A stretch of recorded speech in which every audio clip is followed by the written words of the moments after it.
Hello everyone, I'm Tim from Tim's PC, and I build custom PCs to suit anyone's needs or budget. I also live stream my builds and repairs for transparency and educational purposes. So if you would like to get an awesome new PC you'd like to see it get put together live, send me a message today. Alrighty, so tonight we're taking a slight departure from usual. We're going to be building what is going to be primarily a video editing workstation. So it's going to be for gaming as well, but it's mainly going to be, its main function is going to be for work. So not very different to what you see, but there is a couple of important differences here. Hey Josh, how you going? Good to have you with us. Alright, so we'll go through the components here and I'll sort of talk a bit about why this is a video editing workstation, and you might sort of notice that there's a whole heap of people who buy gaming PCs that would make very good video editing workstations. So, to start things off, it's the Ryzen 9 5900 12-core 24-thread CPU. A CPU like this with 12 cores and 24 threads makes light work of video rendering and stuff like that.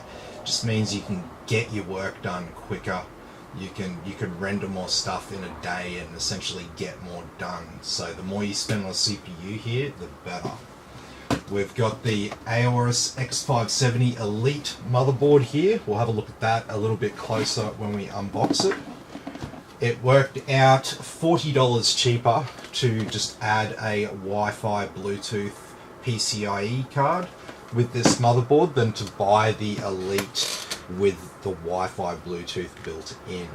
And I think, oh no, we get the same version that would have been built into the board anyway. I was going to say, is this the newer version? No, it's not. But that's fine. It doesn't really make any considerable difference for your normal person. The difference is this one here over Wi-Fi has a maximum speed of 867 megabits per second, whereas the Wi-Fi 6 ones will get you over that gigabit barrier over Wi-Fi. So that's pretty cool. Anyway, we've got the Asus Rtx 3060 Ti here. So this is the mini, I think it is. The mini dual they call it. So it's a dual fan, but it's one that'll fit into smaller cases, and it's ideal, if you don't really want the big flashy kind of graphics card, you want something a little bit more discreet, this is a great choice. Hey Dominic, how you going? We got Mario here. Hey Mario. And yeah, here's Philip. I think that's how we say his name. I saw an email address that said Philip. Who have we got here? Ethan. How you going, Ethan? Thanks, mate. Appreciate it. All right. So it's not even so big I have to get it out of the way. I can probably leave this on the table while I do the build. So we've got 32 gigabytes here of Corsair Vengeance 3200 MHz CL16 memory, which gives Philip the opportunity to expand to 64 gigabytes if he needs it in time. We had a bit of a chat about what sort of stuff he does, and I think 32 is going to be fine for his purposes, for pretty much anything he wants to do. If he finds that he might benefit from more, because we've gone with two 16 gigabyte sticks as opposed to four 8 gigabyte sticks, it's very easy to buy another kit of memory the same as this and plug in those two sticks and get 64 gigabytes of RAM available to utilize, I should say. And we've got a 1 terabyte NVMe SSD going in here as well. He's got some extra storage and stuff that he'll add, no doubt. Then we've got the Cooler Master 650 watt Master Watt 80 plus bronze power supply. It's got the 5-year warranty there, so a good choice. And we've got a Deep Cool Matrex 50 and Silverstone PF2 40 all-in-one liquid cooler, and we've got some extra addressable RGB fans for our case. So that's the main two things that makes this a video editing workstation is SSD, lots of memory, beefy processor. These three things are the main things that you want to spend money on for your video editing workstation. Graphics card, not so important. Get yourself, just get yourself a 3060. It's going to be fine. It's going to be overkill actually. You can get yourself a 2060. It's going to be just fine. Anything really above a GTX 10 series is fine. Because anything above 10 series is compatible with NVIDIA Studio drivers, which are a separate lot of drivers from the game ready drivers. So we might install the Studio drivers here tonight on this build, because it is going to be primarily a video editing workstation, and I'll just send through information, because it's really easy to swap between the two sets of drivers in GeForce Experience. So you can use one during the day and just download the game ready ones whenever you want and switch between them if you find that it makes a difference. Dominic's got some questions about his build. Yeah, man. Like I said with yours, because you're paying it off over a period. It's what we talk about now. It'll probably change a fair bit between now and then anyway. Because what's going to happen, Intel's going to release their 12th gen CPUs, and then what AMD's not going to just sit there and do nothing while Intel does this, so they'll likely drop prices to keep competitive and make people still go with AMD despite Intel releasing a new updated platform and blah blah blah blah blah. So yeah, all the pricing and stuff, like if you're not going to buy until like Christmas or something like that, pricing now is not really. Yeah, we can talk about what you want, but in terms of pricing, it's sort of pointless at this stage, man.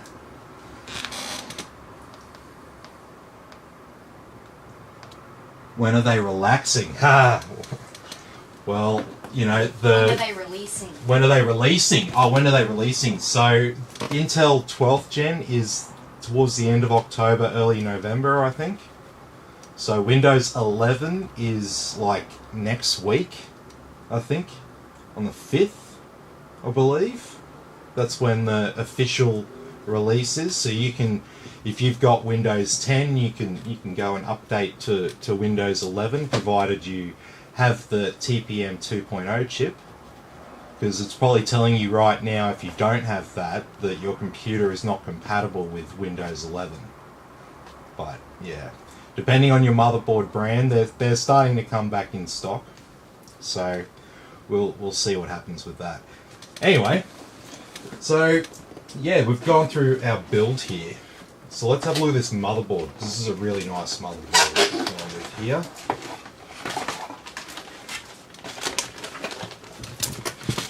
I tried to talk him out of it. I tried to talk him into a cheaper one. I was trying to hit his budget. So we went price performance.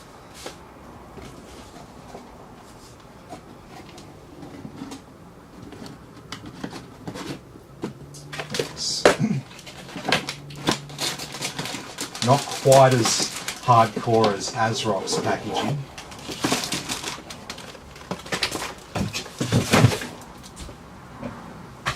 Feel like they're, in like a coffin or something. Hey, I'm Depressed on YouTube is here again. Hey man, how you going? Well, actually, I don't want to assume anyone's gender.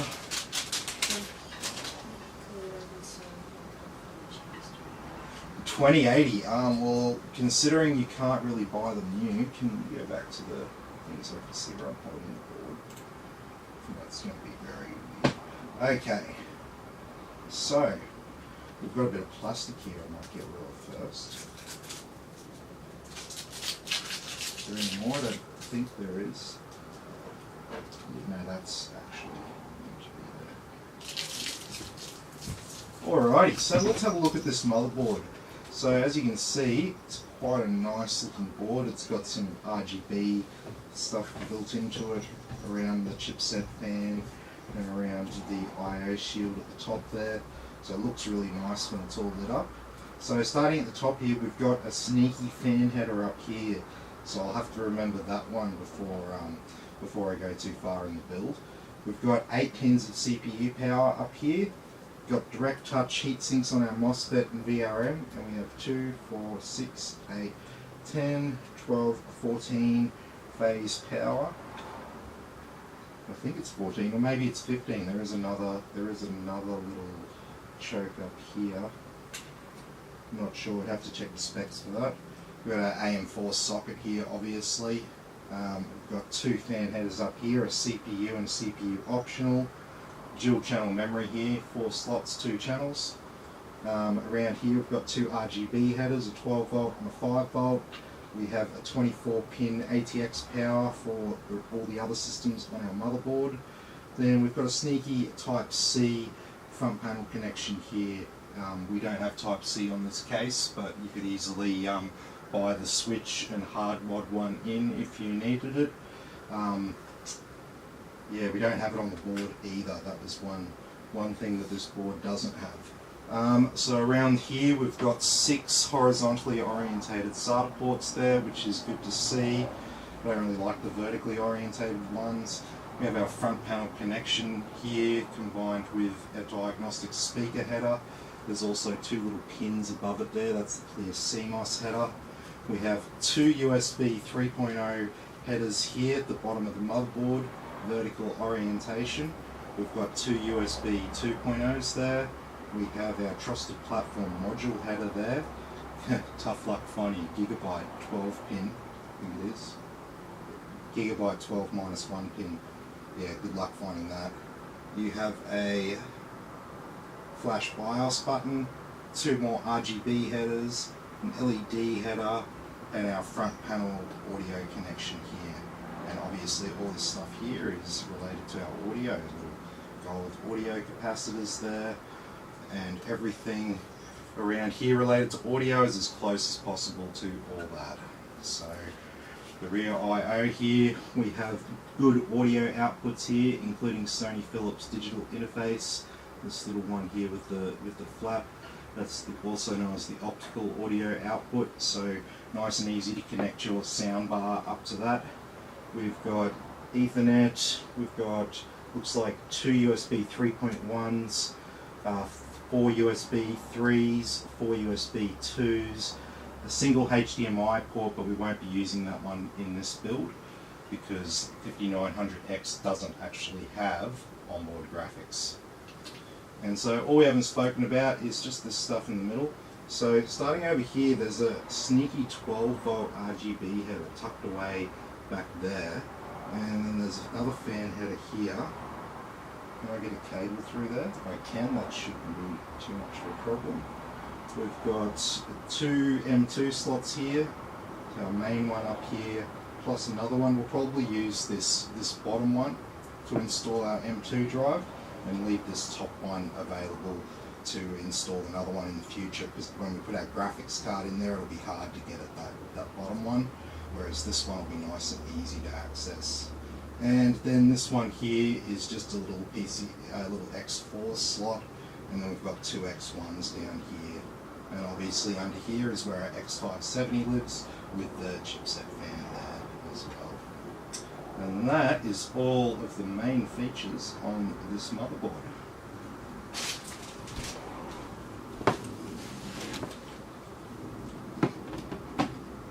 Alright, so we got some M2 screws and offsets, so I'm going to go ahead and put them in place straight away so we can mount our M2 drive. Do they only give you the one? Really? That's not very good. but I think there might be some I prepared earlier. Oh no, I'm an idiot. They already had that in the 22-110 position.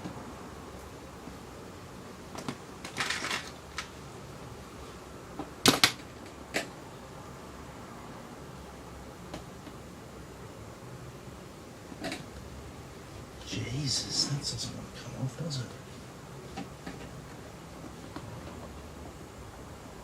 There we go.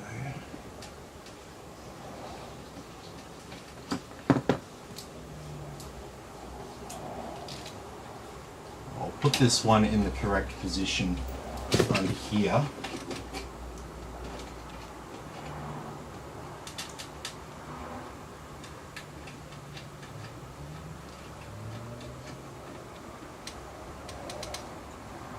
Make sure that screw isn't stuck in that bolt. There we go. Perfect. That is in the correct position now to install an additional M2 drive up there. Just got one bolt to take out and the bit of sticky that's over the thermal pad to remove, and you'll be in business. So we get one of these nice little front panel connection clips, which makes plugging in our front panel connections nice and easy. So that's good, I like to see that.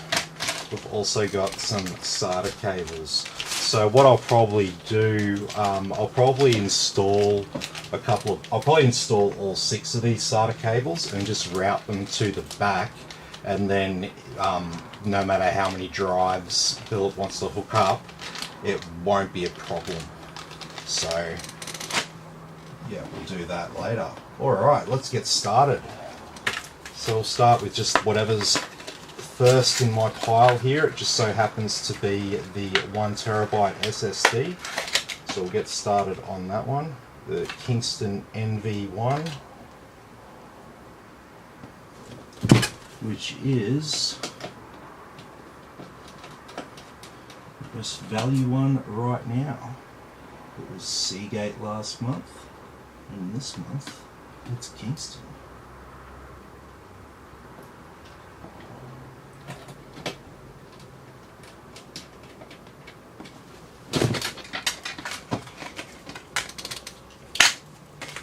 Alrighty, so we've got our memory. So our Corsair Vengeance 3200 MHz CL16 memory. So this is the new style of Corsair Vengeance. So it's got like reduced heights on the edges there. It's just to improve compatibility with top mounted radiators and stuff like that. Stops guys like me having to pull out the Dremel to make it work for a customer who wants that RAM in that case with that cooler in that configuration. So that's a good thing from Corsair. I like seeing them do things like that, solving real world problems with real world solutions. Love it.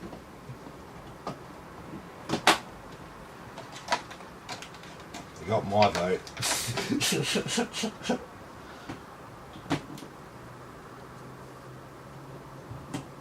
Alrighty. So these are the first 2 slots that we're going to utilise here, as per the circuit diagram on the board.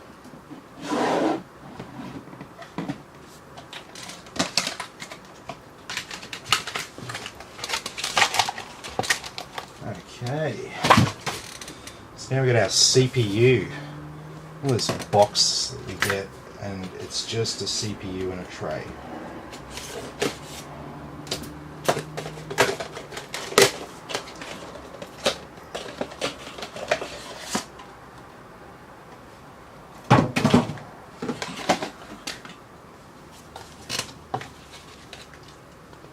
That's it.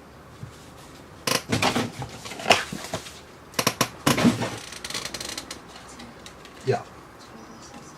Hey Tapiri, how you going? Good to have you with us. So this is going to be the last generation of these AM4 sockets. So if you get a Ryzen 5, got a Ryzen 5000, you got the last of a kind.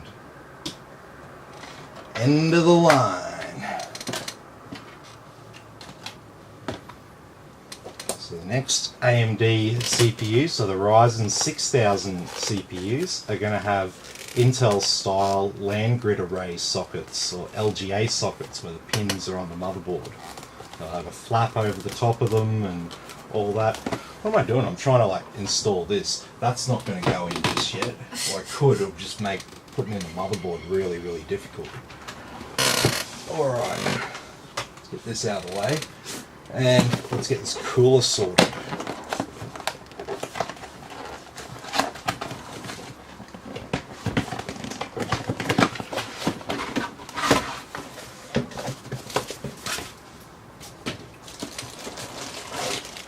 Yeah. Hey Mark, how you going? Good to have you with us.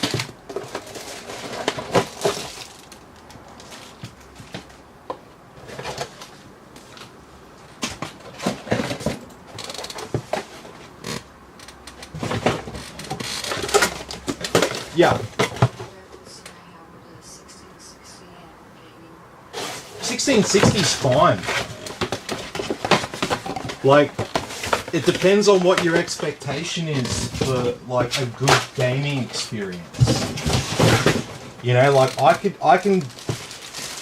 There are people out there who have like, you know, a GTX 700 series card, and they haven't had a new computer in like 8-9 years.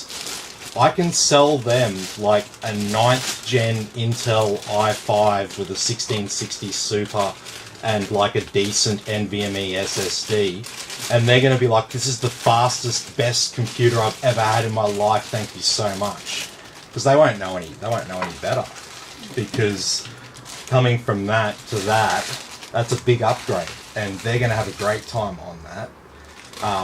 So it all depends what you're coming from. So like what your expectation is, because how much you want to spend will dictate what I recommend.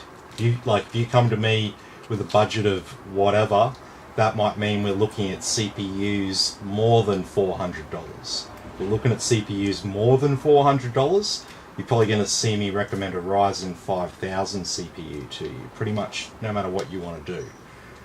If it's under, then I'll probably get a better deal on an Intel chip for you, get you better price performance there. So totally depends what you want, what your expectation is, what your budget is, as to what I'd recommend. Yeah. Hey Pete, how you going? Good to have you with us.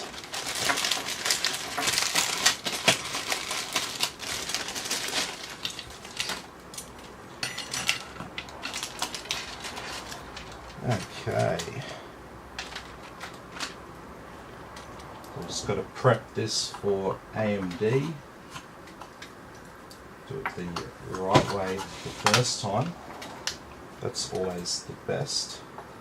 And so we don't need this back plate here. We can use the stock AMD clips that are on the board there. I do like it when they make a little bit less work for me.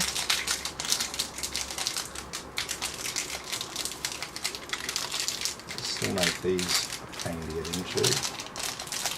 So I don't need hardly anything in this bag, I just need one of them.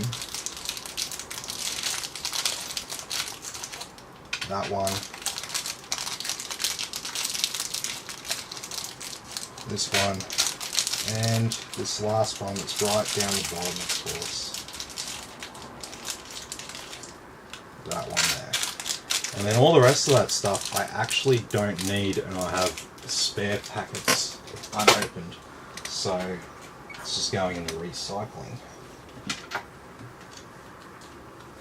Sticky there over our block. So these Silverstone ones, they have a nice RGB snowflake that lights up in the center of the block there. So they're quite a nice looking cooler for like considering it's one of the cheaper AIOs that you can get. It actually looks really good. Some of the really cheap ones, they look cheap, if you know what I mean. What have we got there? This is probably the last question. Does a high-end graphics card need a more powerful CPU to support it? Yeah, absolutely. So basically, you've got a case of bottlenecking in systems, and people talk about CPU bottlenecks, GPU bottlenecks, and stuff. But essentially, what you want in a game, in a gaming PC, is you want the graphics card to essentially be the only thing that's holding you back. Right? You don't want your memory holding you back. You don't want your CPU holding you back. You don't want your internet holding you back. You don't want your monitor holding you back. There's a lot of things like that. You don't want those things holding you back. You want the weakest part of your gaming PC to actually be the graphics card, as counterintuitive as that might seem, because you don't want the CPU holding back your graphics card, because the graphics card's the most expensive part of your computer, of your gaming PC, right? So you don't want to leave any of that performance on the table. You want to make sure you got a CPU that can keep up with it. But you might not need the hectic, powerful CPU that you might think you do to support your high-end graphics card. For example, 5600X, which you can get for just over 400 Australian dollars, that compare perfectly fine even with like a 3090 in pretty much all games. There's going to be cases you can point to where there'll be a bottleneck and blah blah blah blah blah, but in general, like 99% of the time, it's going to keep up every time. You're not going to see any significant difference by going 5950X or 5600X when you're pairing it with different, say, 30 series graphics cards. The performance difference with those CPUs doesn't make really any difference in gaming. There's a couple of games that it does, but in general the rule is what I'm saying.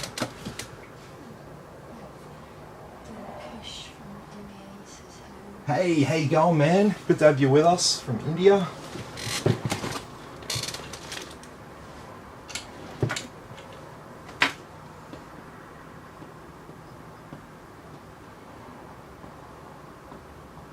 I have a good friend in India. Yes.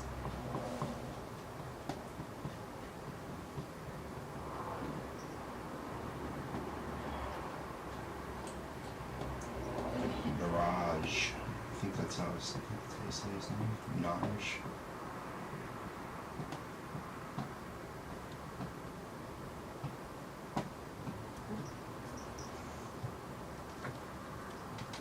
I don't think you'll know him. He's in Mumbai. There's a few people there. There's a couple of people in Mumbai. Yeah.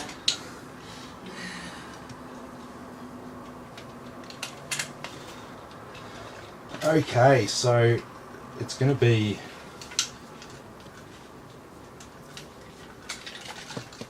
It'll be positioned like this in a case. I generally like to have it like this because I don't like these cables here being obstructed and sitting on top of the graphics card. So I like to have it ideally hook around like this on this side.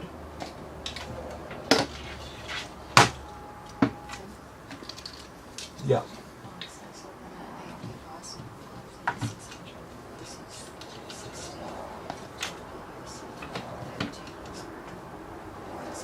Yep. Yeah, so even a 3600, like, and that's a significant drop in performance from a 5600. That's fine. So CPU bottlenecks, not as big a problem as some people might make out. Like for example, if we look at Intel, we look at Intel 10th generation. I think people are probably more familiar with that than 11th gen. You'll find that the performance difference between what you can get out of like a 10600K and a 10700K and a 10900K. Very small difference in performance in gaming, because once you get to that level, the more cores from the i7 and the i9 don't really help you too much.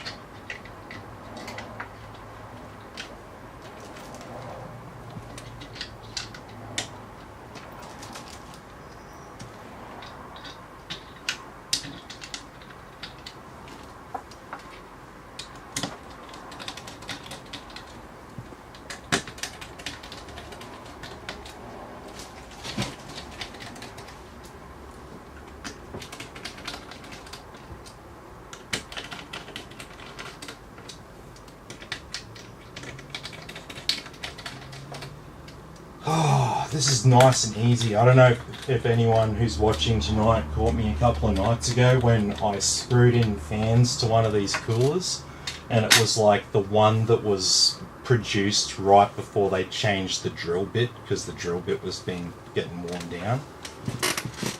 I swear it was. I swear it was like, you know, end of the month or something like that. Oh, let's make the tools last an extra week or something like that. I don't know what their time frames are.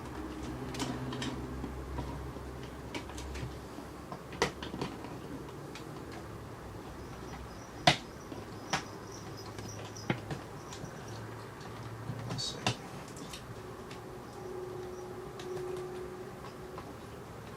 So once you get these on, you've got to kind of tighten them evenly, and you've got to make sure that the block is positioned relatively evenly.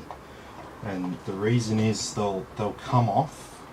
These ones aren't so bad, the shape of them are pretty good, but Corsair ones are terrible. You've got to be so careful when you tighten them up. These are pretty good.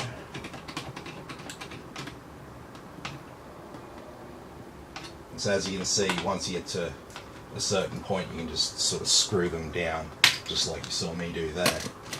So let's get rid of all these cable ties. Just quickly now, and then we've got case fans, power supply, RGB hookup.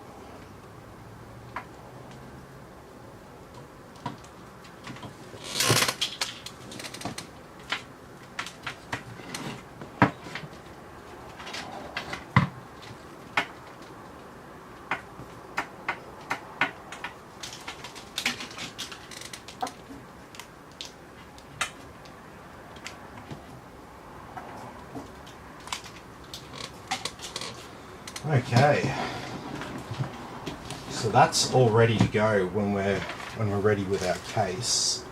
So let's get this all sorted.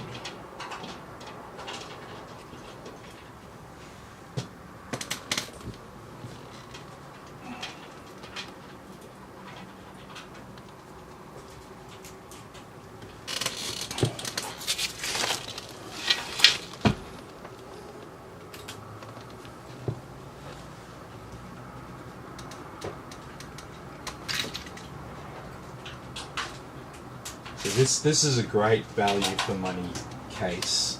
If you want a case that you could like get relatively cheaply and get your build started, and then maybe add all your RGB stuff like as you go, this is the case for it.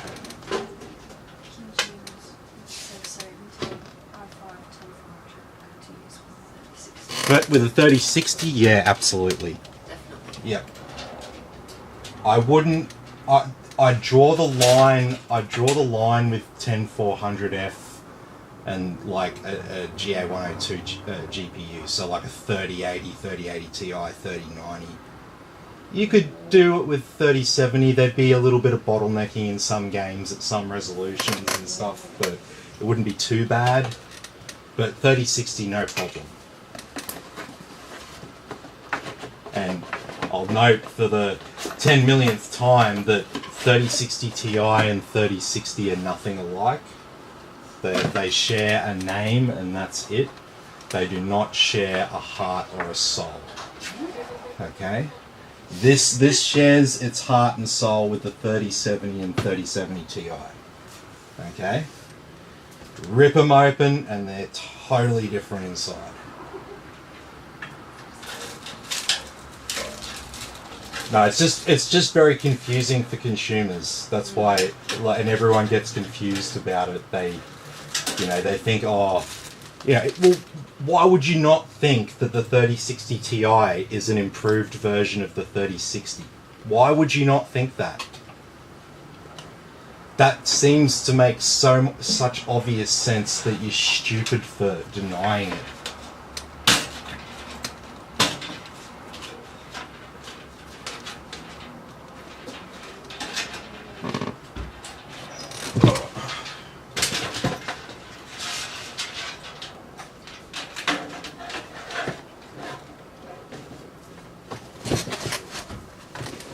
Okay, so I'm thinking we'll probably put these fans on.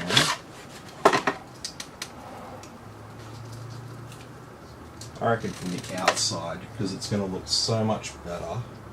It's a little bit harder to mount them, but let's just, let's do it the right way, not the easy way.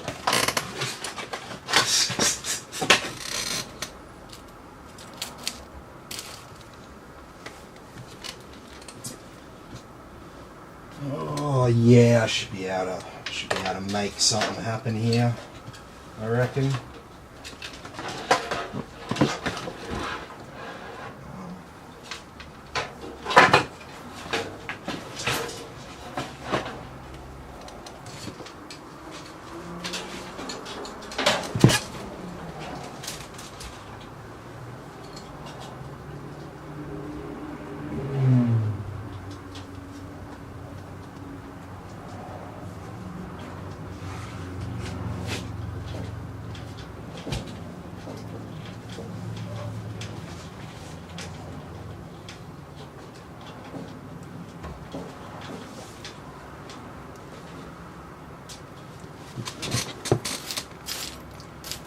Good start.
So it would be easier to screw these on from the outside, but then the fans will be further back from the grate, so it's going to look cooler with them on like this, even though it's like harder for me to put them on.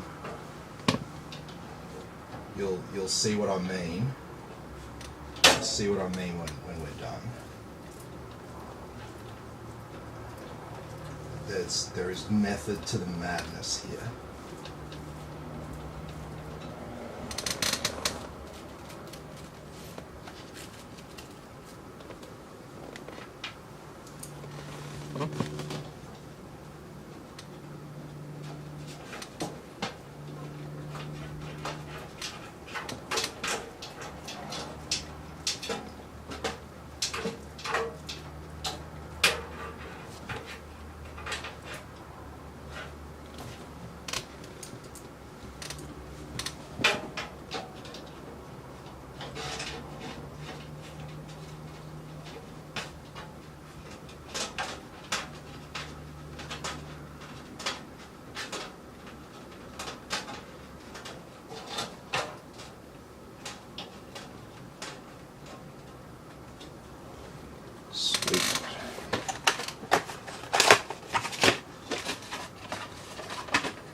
Yeah, I can't really stress how awkward it is to screw these fans in like this.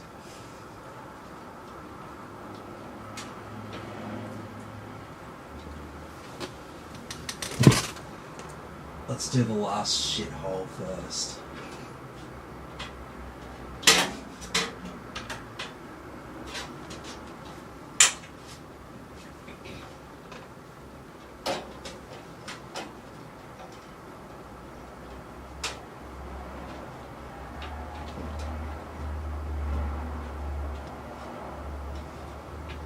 Excellent.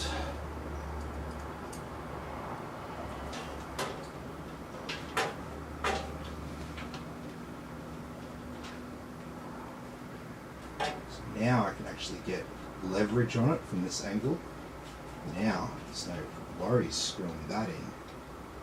If I could take this back panel that the motherboard sits onto, if I could take that off, it might be a bit easier.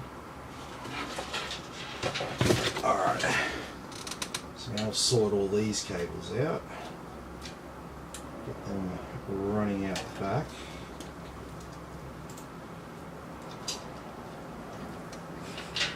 What's up? Yeah, basically,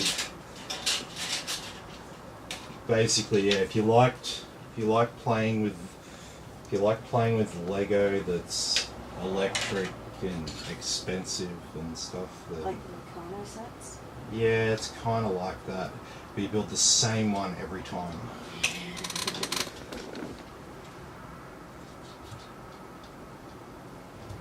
Nah, they're not all the same. They're all computers.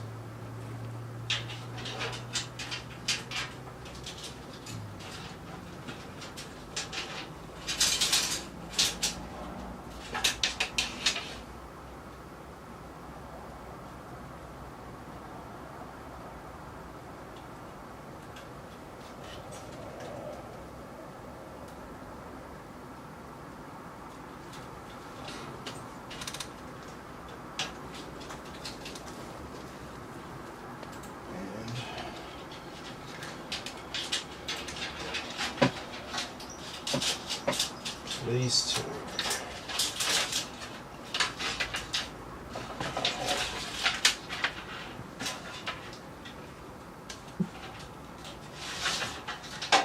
Jesus, that's a freaking bent around, isn't it?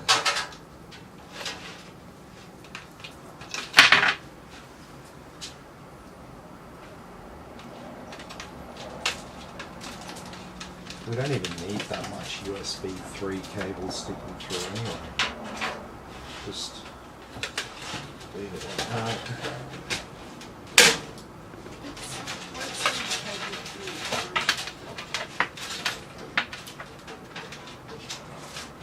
Yeah, no, you'll be right.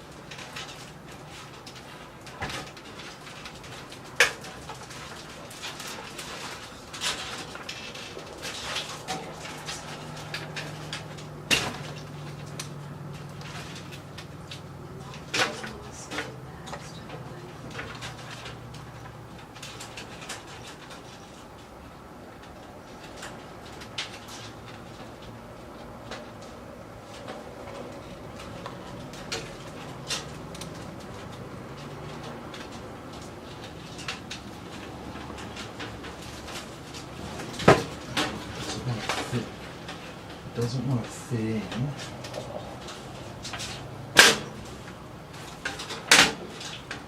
The other end of this cable is like directly opposite where one of the grooves there are. So if you try and bend the cable in, like what I was doing just to get rid of some of that length and stash it away behind there, you can't do that. You can't get the cable. You can't get the front panel back there. Okay, so we've got all this stuff from the front. Let's have a look at this power supply. So we've got room for heaps of SSDs. And two 3.5-inch drives as well. Have a RAID 1 backup if you wanted.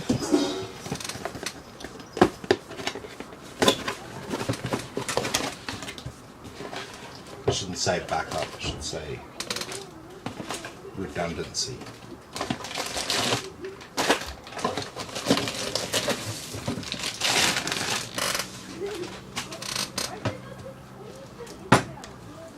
Your data is not backed up if it's on another drive also connected to the same computer you're currently running, because that doesn't protect you from theft, fire, any other types of like damage like that might occur. You really need to have an off-site backup. So you can still have a drive or something like that, but store it at a friend's house.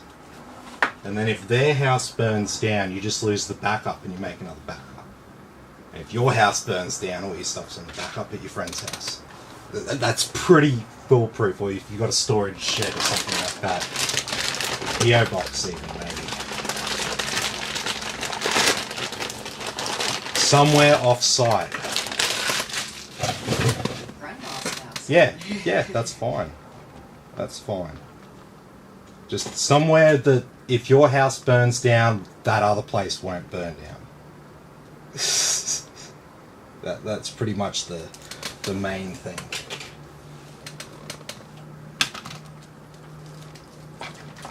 Because nowadays, drives are sort of like precious family photo albums and stuff like that, so it's important to take this shit seriously.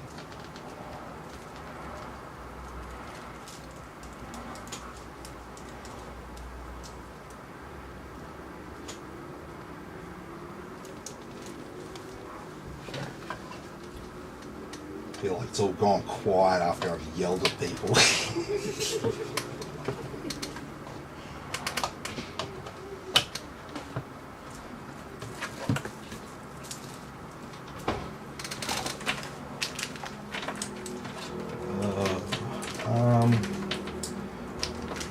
So I'm just going to install the rest of these cables. I don't even know why they bother making this one semi-modular.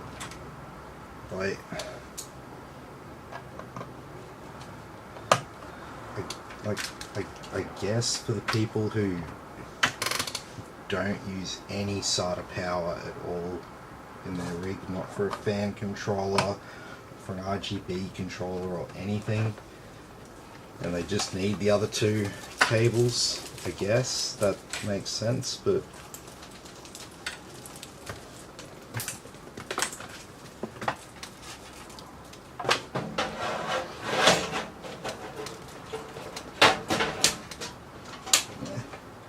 it's probably more of a marketing thing, I reckon, than a functionality thing. ITX builds, perhaps.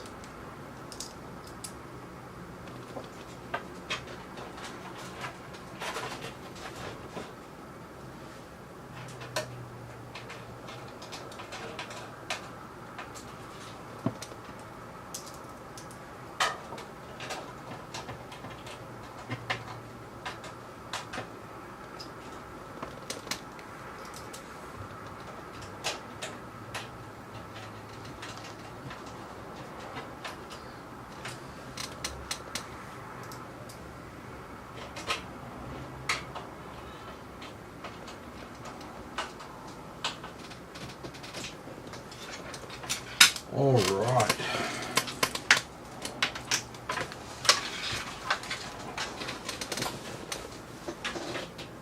So I'll get that other fan on. We need a fan on the back, rad to the top, no I/O shield.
finally remembered to buy myself a screwdriver magnetizer.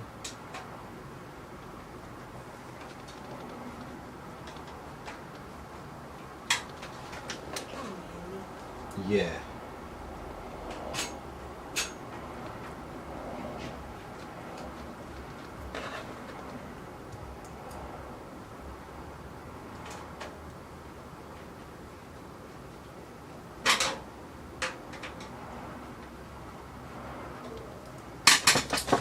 Okay, so we've got our power supply in there. All of our case fans are installed.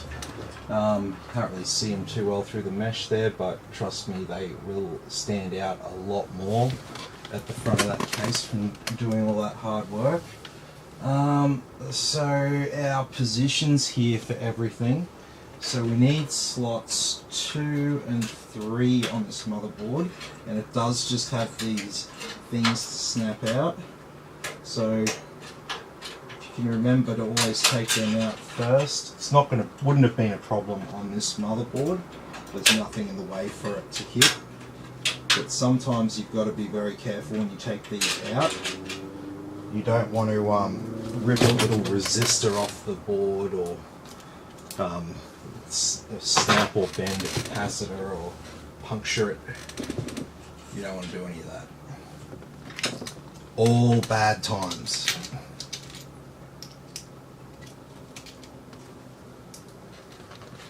Alright.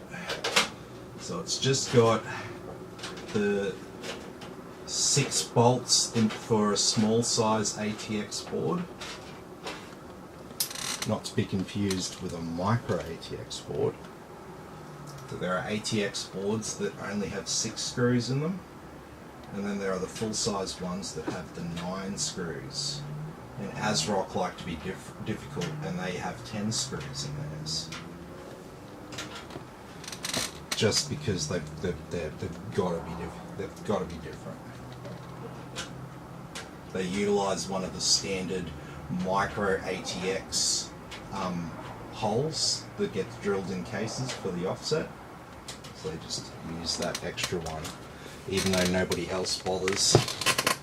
Alright, so let's just lie this one down quickly.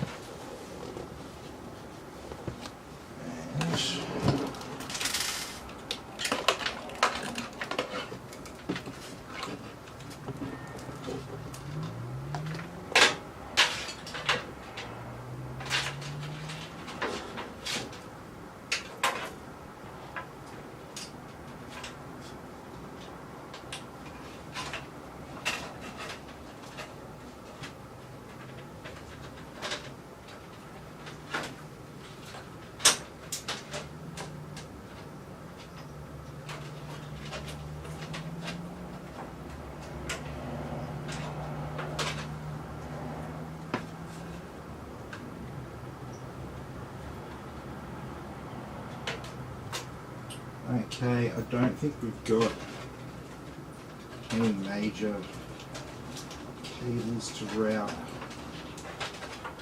behind the motherboard. We'll route these CPU ones directly up and back. But I think other than that, so that, stick my screwdriver in, I pull out like 10 bolts, perfect.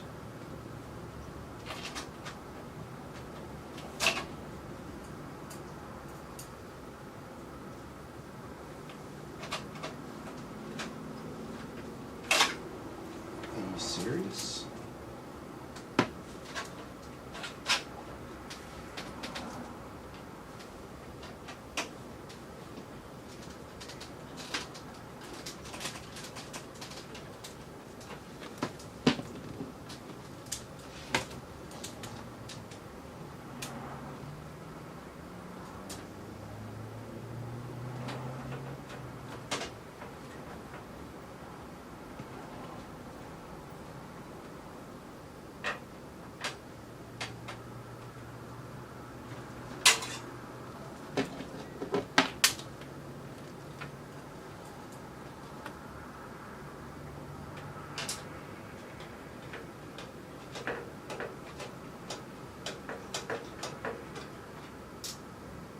Oh, are those... I think we've got different size offsets here.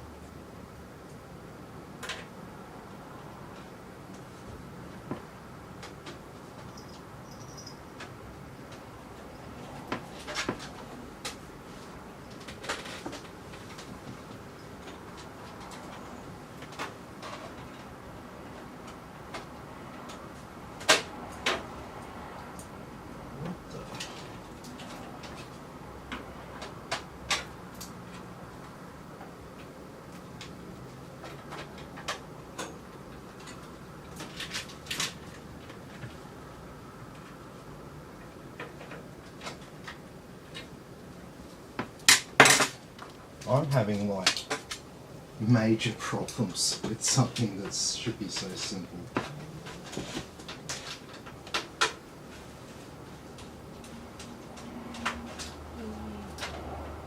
It's like these offsets aren't drilled evenly into this case.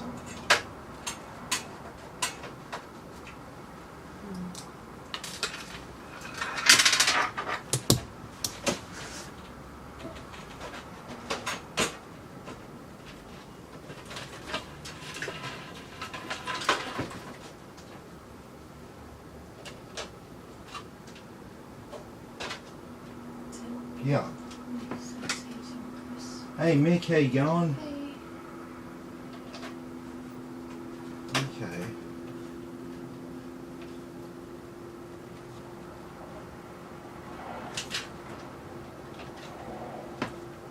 Alright.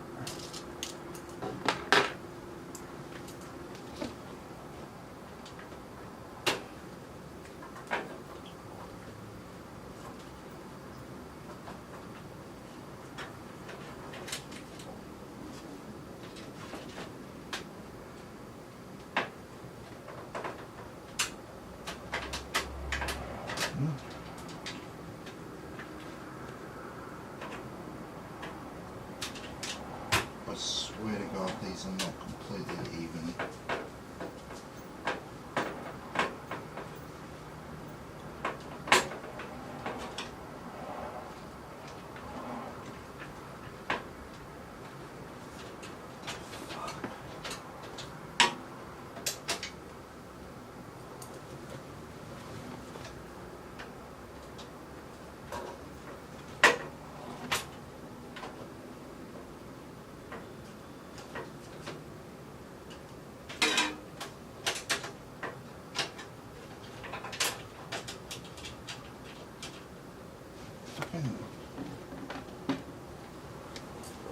So they are the same size?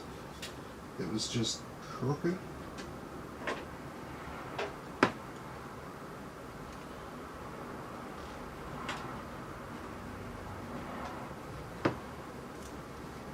It's like I'm catching on something, but there's nothing there. It's really weird.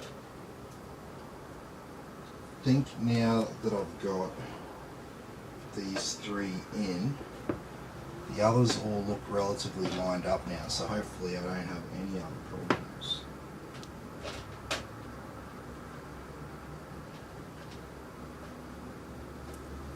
What about this cursed hole?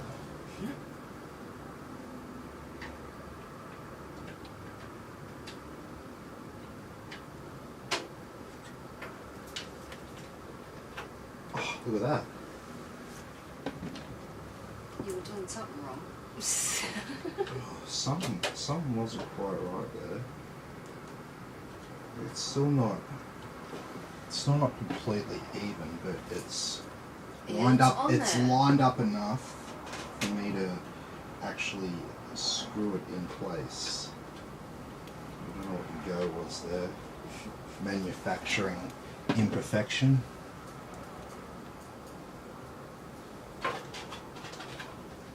Those are minor imperfections, sir.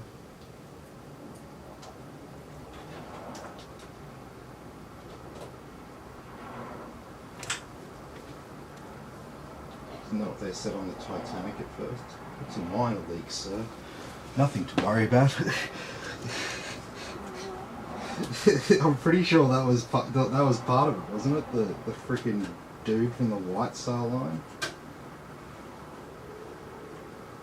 Esme, what something? Bruce.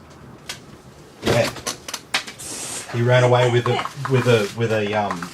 boat full of women instead of like staying on the ship to try to help people get off, even though it was like he was the guy from White Star Line talking it up and shit.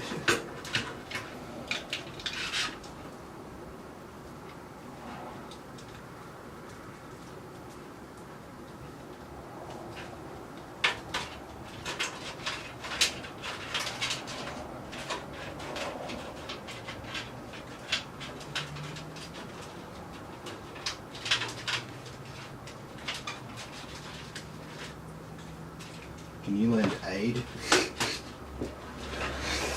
What? You help? No, you can suffer on your own.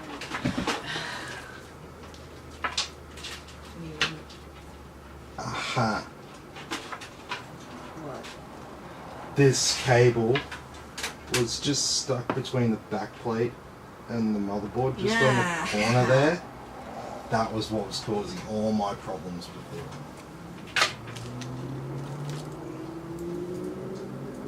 Slide it back and out. It's the outer one.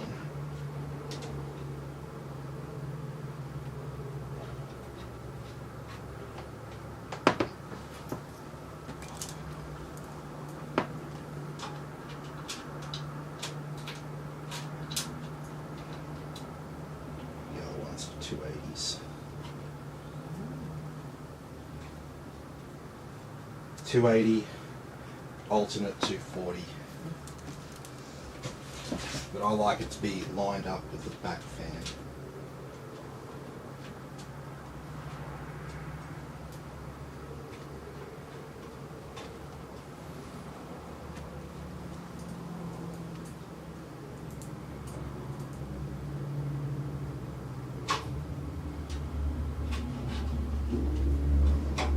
Alrighty, we're nearly done with the hard part.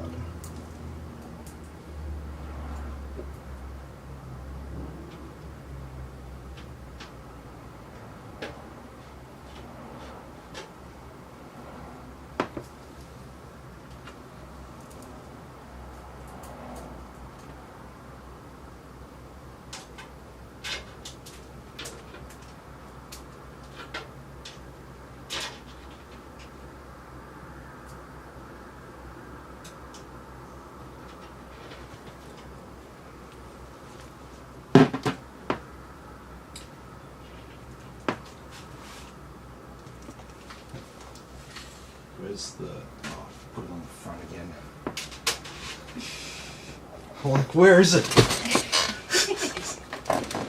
Okay, so we've got our motherboard in the case and our cooler mounted. So now we're just left with all this stuff to deal with.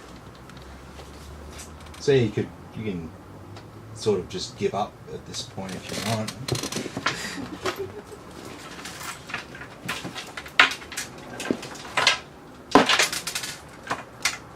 Okay, so graphics card, motherboard, CPU.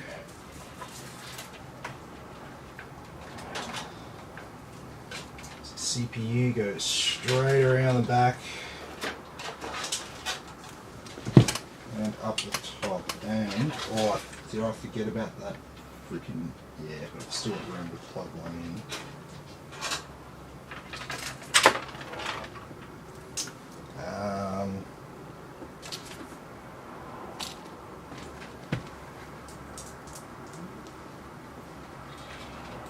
This will probably be pretty easy to plug in, this splitter, and then I just have to feed it through,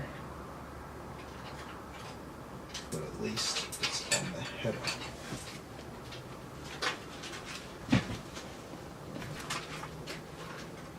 And so those two, we can power the radiator with them.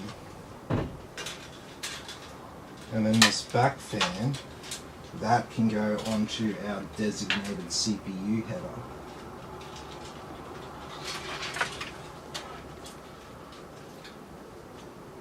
Which would be the grey one around here. And we are a bit poor on fan headers on this board, I believe.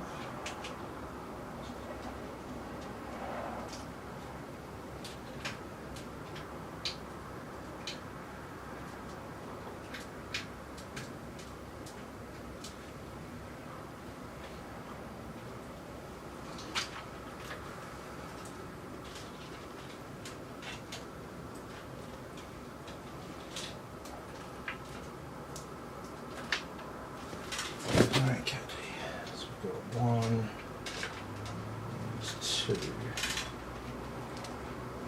So these fans from our radiator, and they can get plugged into the splitter that we plugged in up the top there.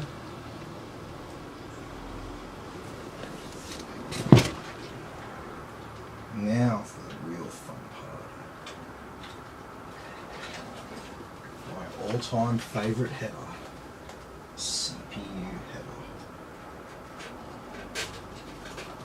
So my arch enemy, especially with this power supply, because the 2 4 pins don't clip together. So you've got to.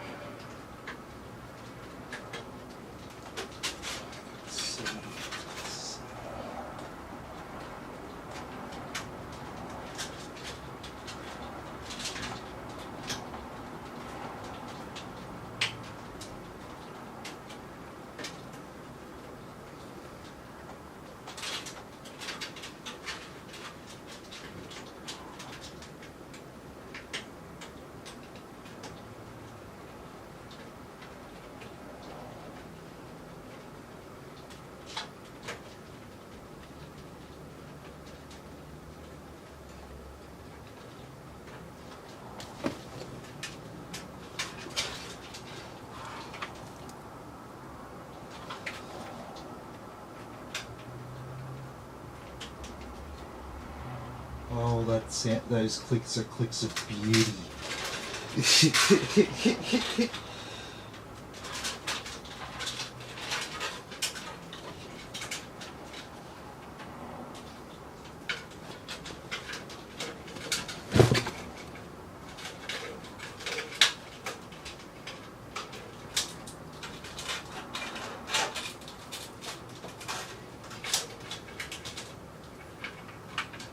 Okay, so we've got a Molex connector here. I'm going to plug the pump on the radiator into the Molex power. And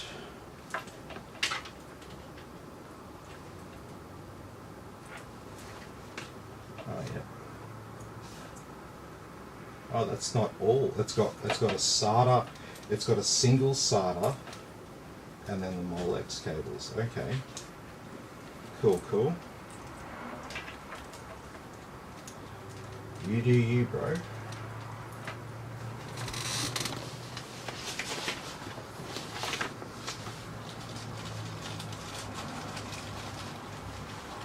So I'll just tie up these extra cables that we don't need here.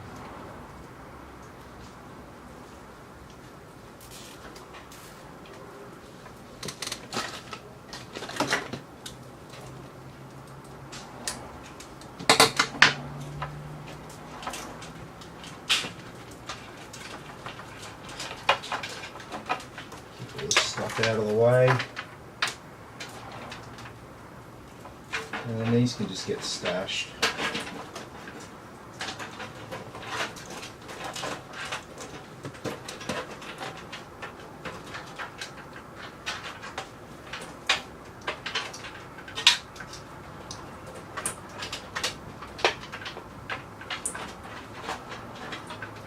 Okay, we'll plug one Molex connector in here for our radiator, and there we go.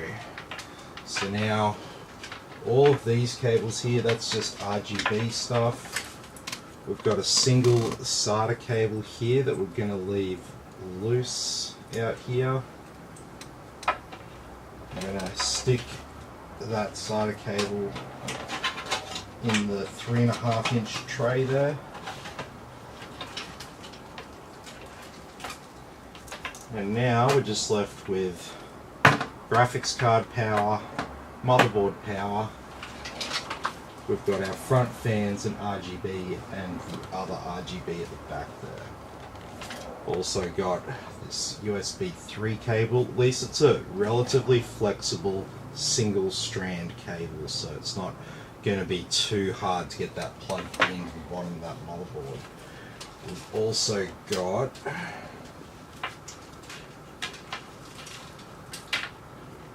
a USB 2.0 and a front panel audio connection. So you should be able to feed both of these through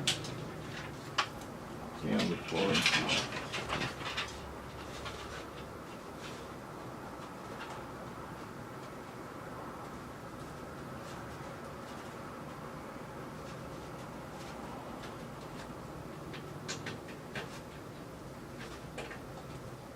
USB 2 in there, and our audio.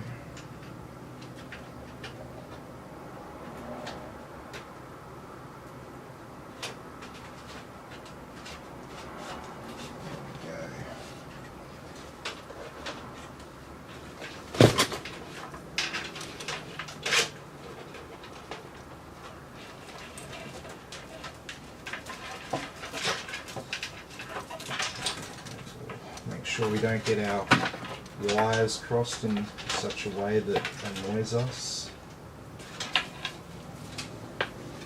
And then we got this USB 3.0 cable,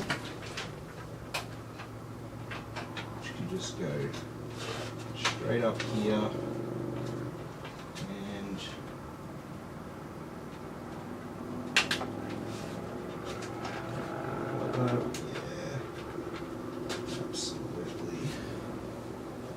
yep, perfect. It's not on too much of an angle there.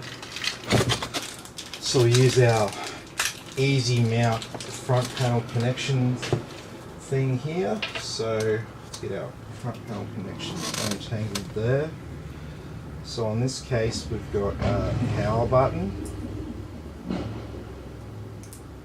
Let's put that into the power slot. We have a reset switch.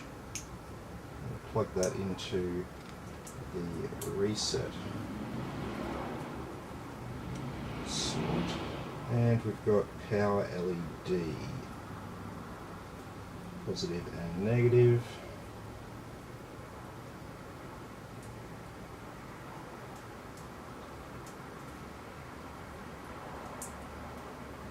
There we go. And so we've got that one connector now to plug in.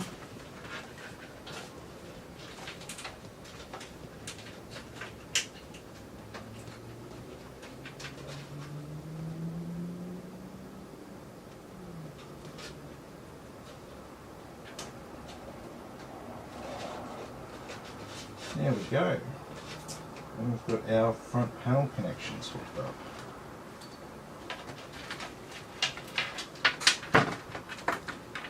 That's all RGB, USB-C and front panel connections. Let's just make sure they're all lined up relatively.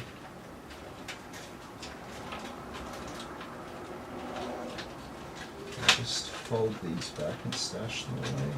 No, not going to happen. Might be a bit early to do that anyway. So now we've got 3 more fans on the front here. So what will we do about that?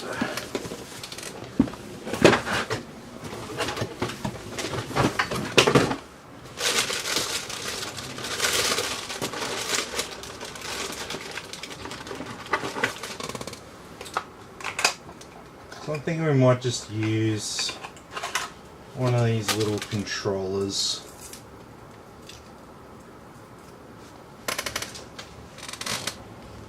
I got a heap of them cheap, so there's no charge or anything. And what we'll do with that one,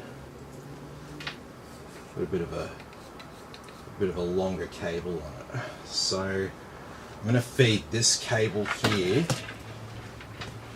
behind the rear I/O and down to that fan header there that's sort of in the middle of the board. So this is definitely a bit of a harder move.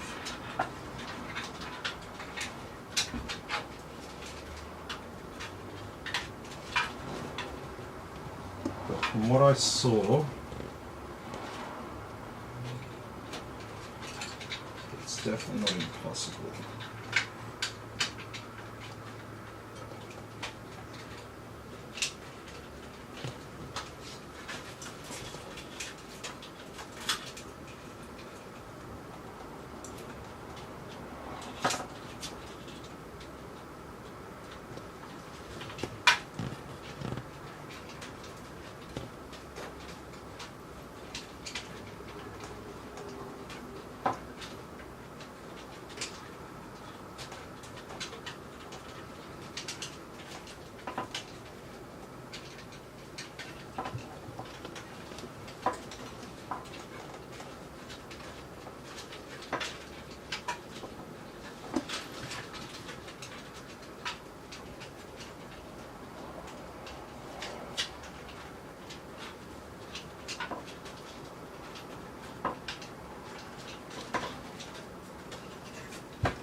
It's going to be harder than I thought.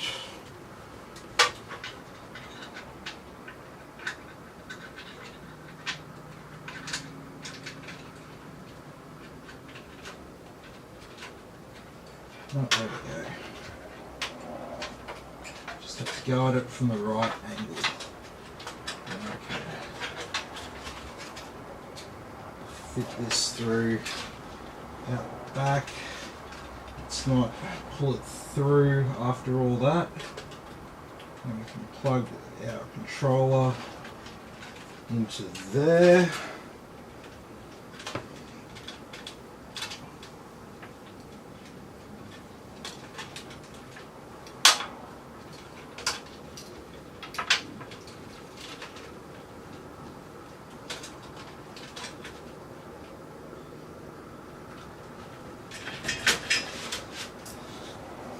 And so I'll run that one down along here.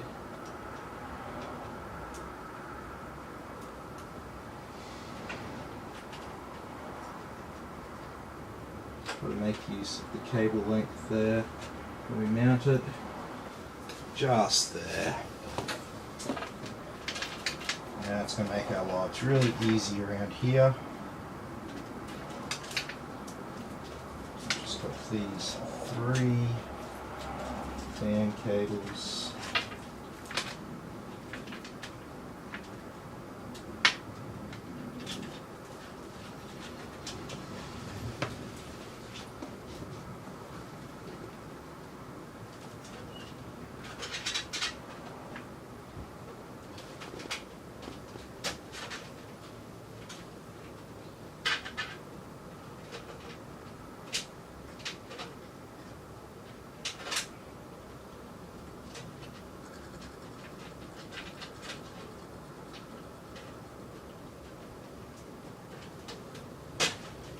There we go. And we've got 3 RGB cables there. And what have we got? 3 more here, 4 more. Okay, so that's a total of 7. I did have a spare RGB controller box around here, I think. Yeah, here we go. Yeah.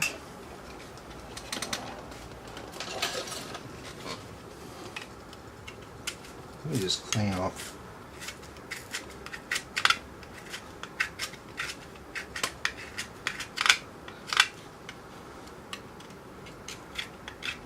not all of our fans here are daisy chainable, so I do need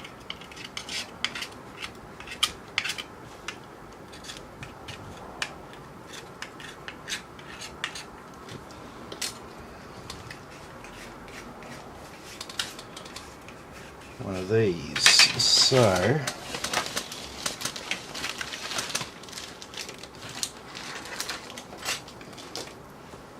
got some more double-sided tape here.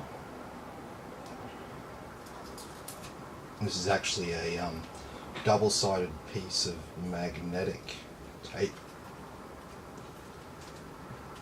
So in addition to it sticking, it will also be magnetic.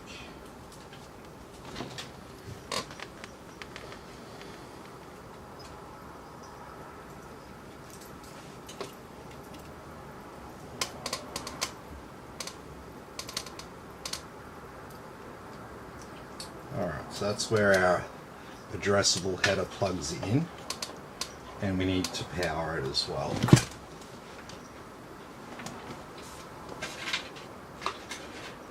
So I'll probably put that just there.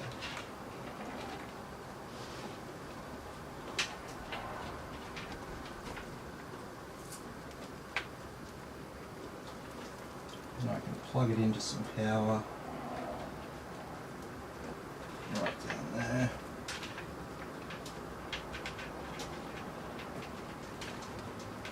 And I can stuff that cable away down there. Very good. Out of sight, out of mind. And so now we've just got one cable that we plug into our motherboard, and then the rest of these cables just have to be plugged in around here.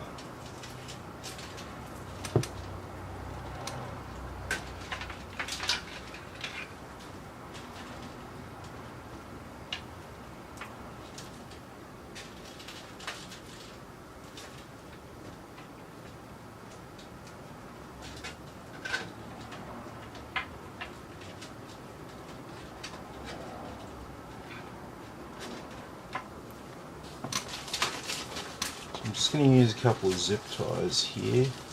I'll try and keep this looking as neat as I can, because we're not just daisy chaining a bunch of cables that we're just going to tie up into a single bunch here.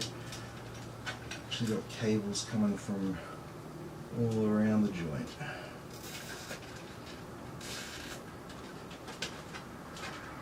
I want it to be easy to close at the end of this.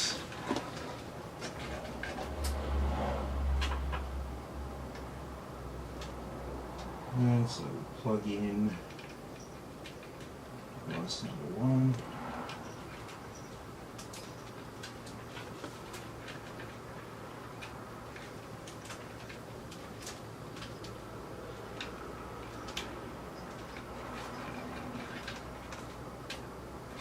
Device number 2.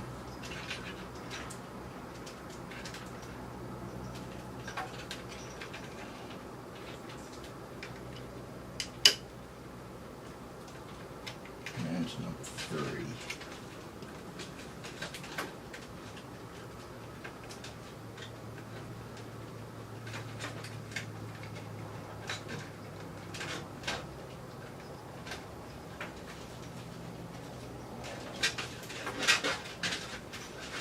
Sweet as. Alright, now we've just got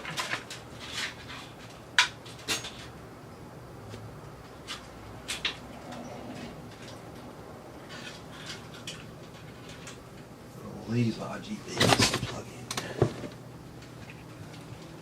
So plug in number 4.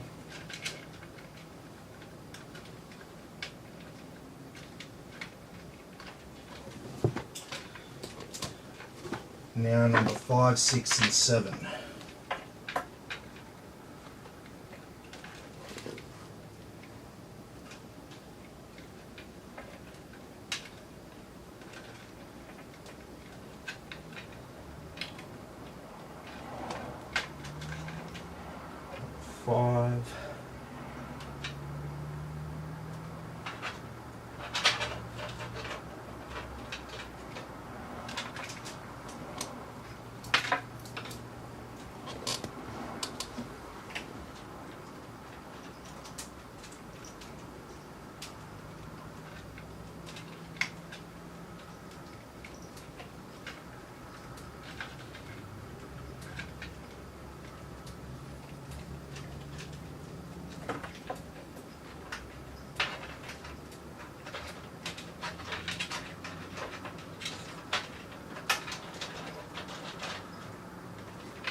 number 7.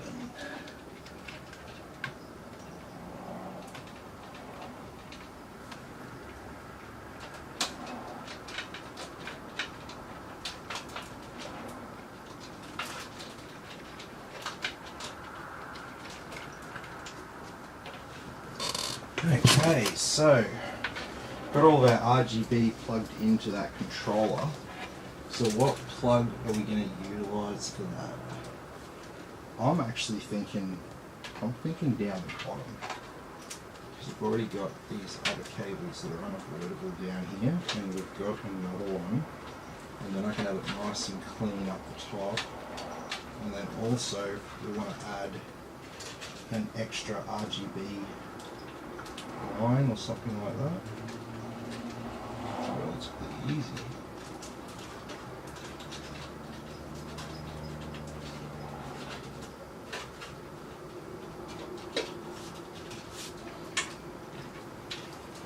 Okay, so we are looking pretty good now. I'm going to use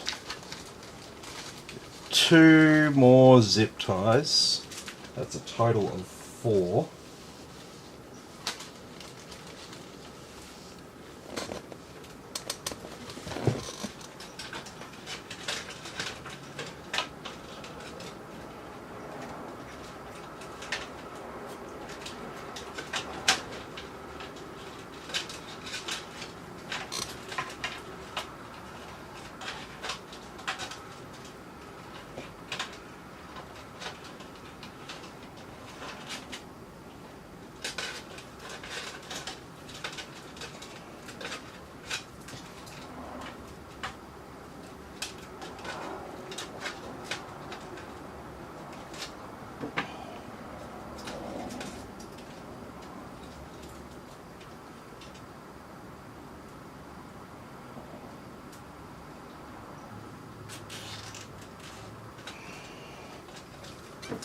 One just to tie down all this nonsense over here.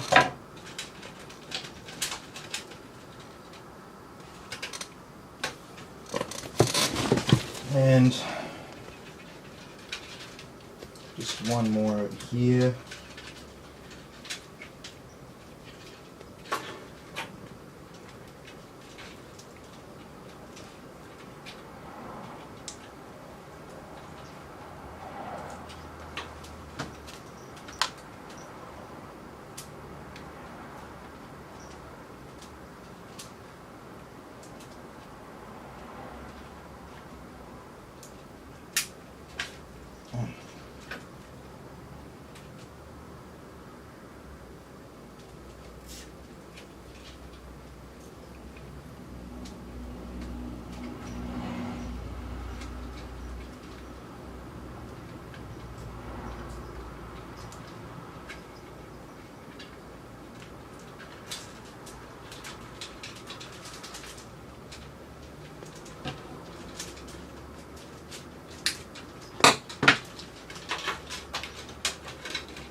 Sweet as.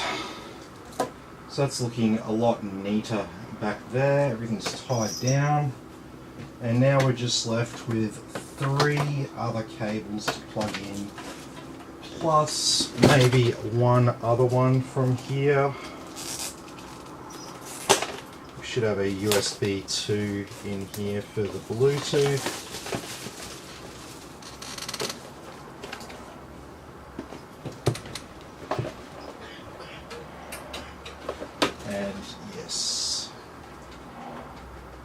Utilize this bottom slot here. Nothing in the way of this blanking panel here, so nice and easy to pull that off. And here we go. Here's our additional USB 2 cable. So we'll get that put on there, and we'll feed it around the back, and we'll get it plugged in. And this little cable goes in this way.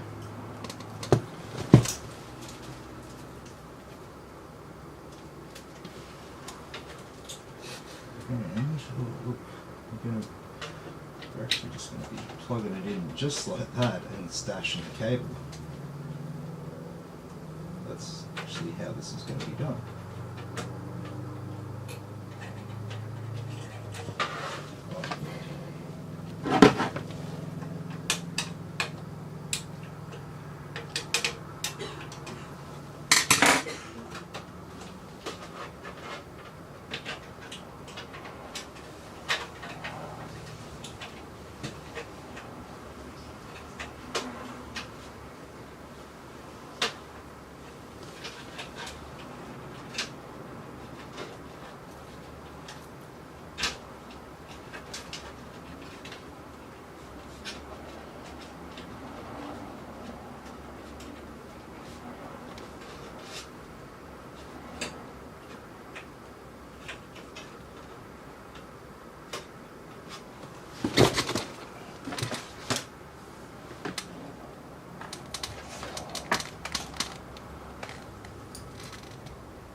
There we go.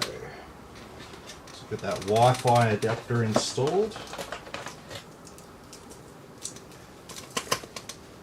Put it down the bottom there so it's covered up some of those cables at the bottom, which are unavoidable.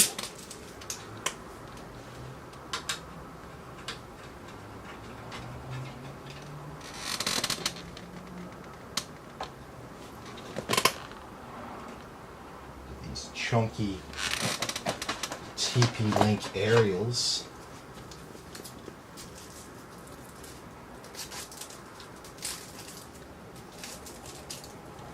I think I might be taking these off for shipping.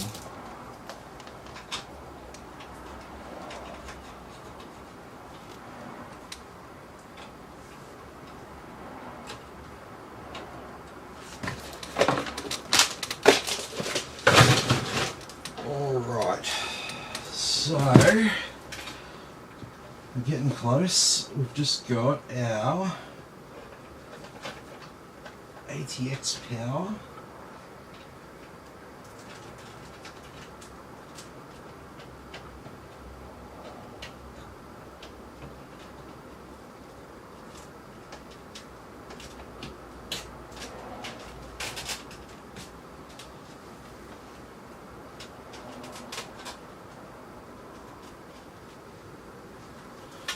That might just need one cable tie to keep it just in that position there, and then we just have our graphics card.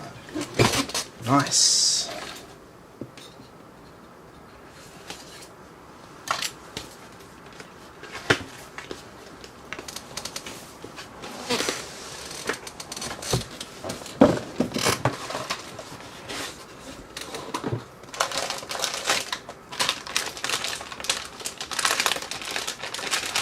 A mini.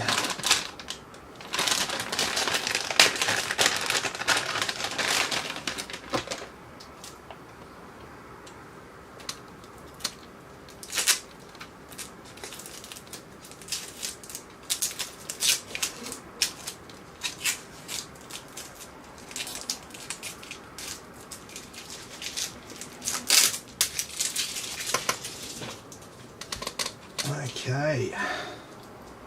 Oh, we've got some more plastic on the back. The Asus way. I'll put one of these plugs here in the motherboard. Don't want anyone thinking that this is the kind of computer that you can plug into the back of. That's what the graphics card's for.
door there.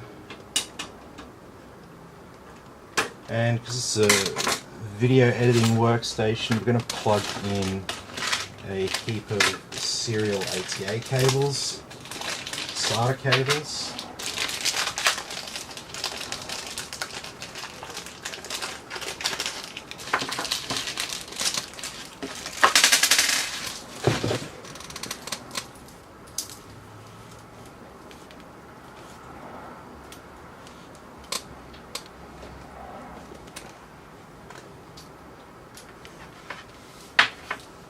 Might just plug in the 4. 4's going to be fine.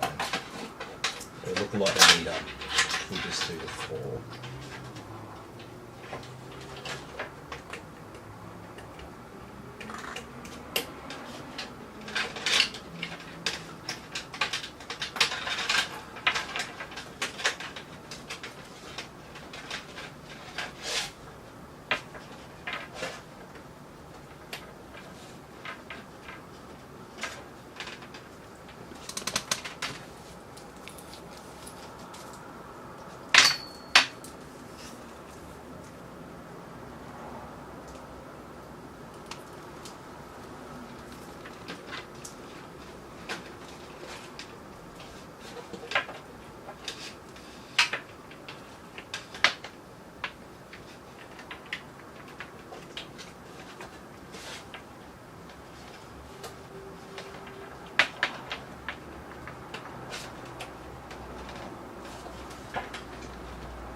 There we go, so I've got those SATA cables plugged in there, and we only need the single 8-pin connection,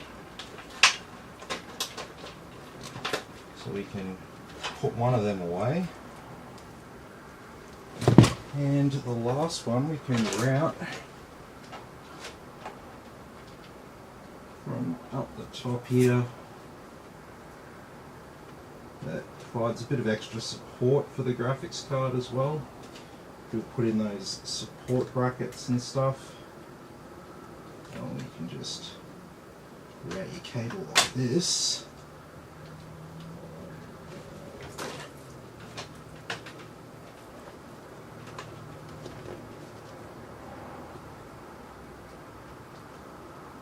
And that'll provide all the extra support your card will need. And I'll just get that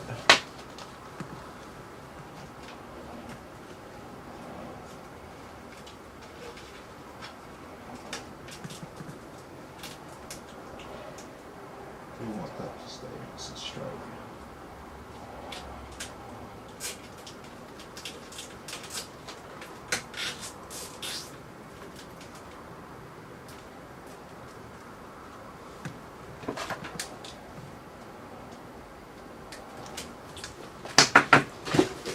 Alrighty, that looks like a PC.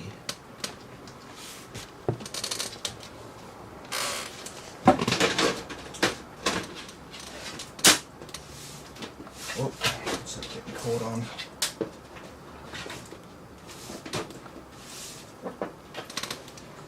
Very nice.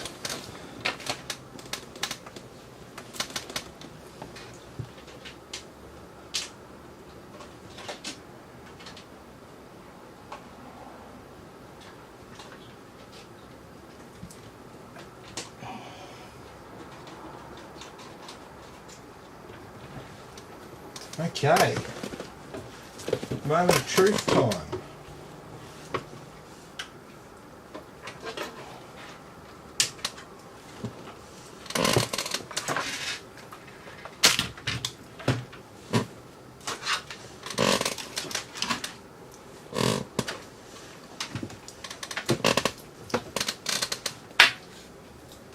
Well, I can tell straight away that we're definitely getting power to our rig.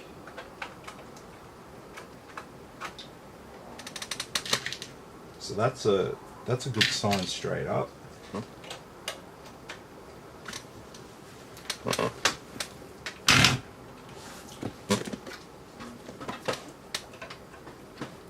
Might plug a display cable in. Then we might see how she goes.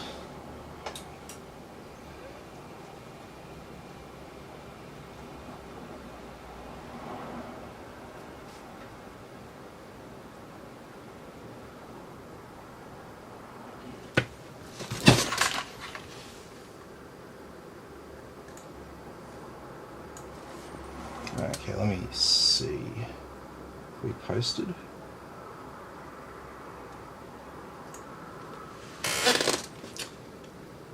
Yeah, they're posting. That's always a good sign.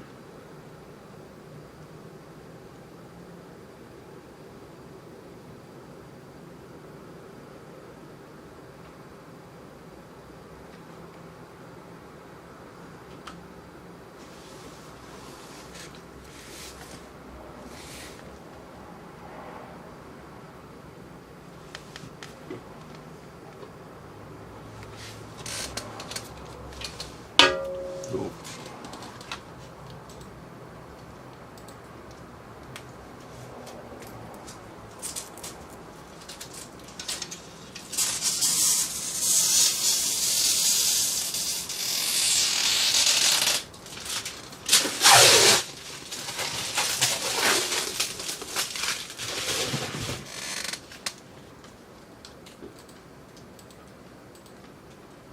There we go, just one drive installed, nice and easy.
Very good. I'm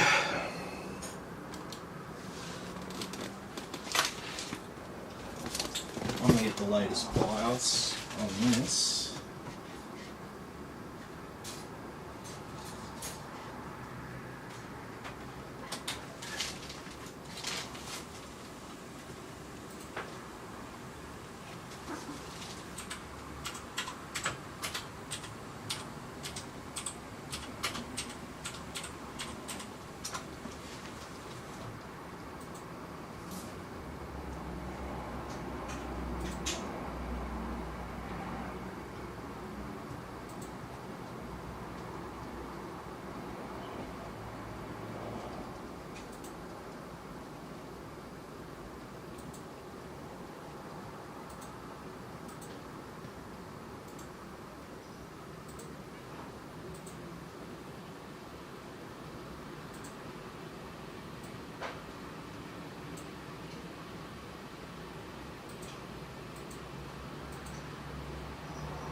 Okay, that's all ready to go.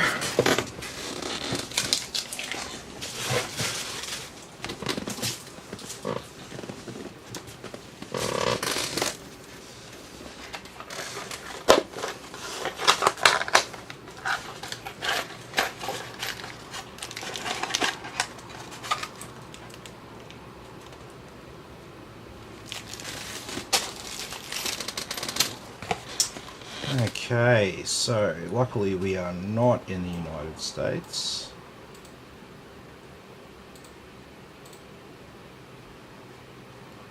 I don't have any internet. I don't live stream or anything. What are you talking about?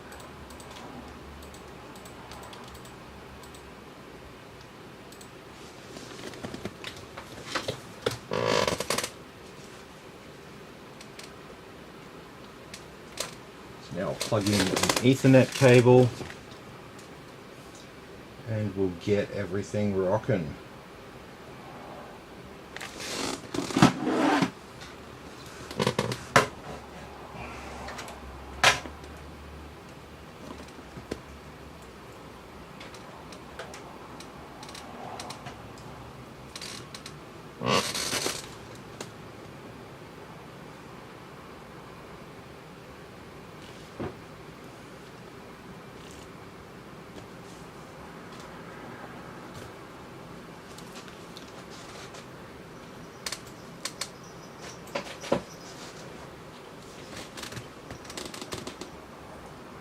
Thanks, Mick.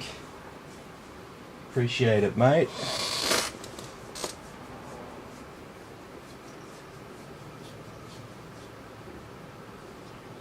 But yeah, see with this case, see if you turn the case on an angle, you can't really see the fans anymore. Well, it'd be more pronounced if I'd done the fans the easy position. So you can see more of the fans at the front there. It doesn't have an effect on the airflow. It's not close enough to the front of the case to be obstructing.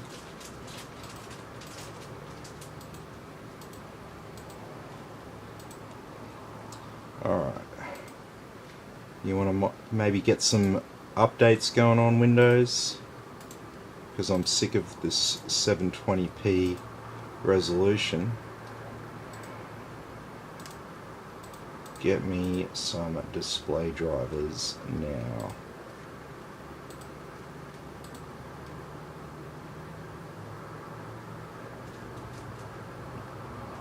Shouldn't take long to download because it's got fast internet.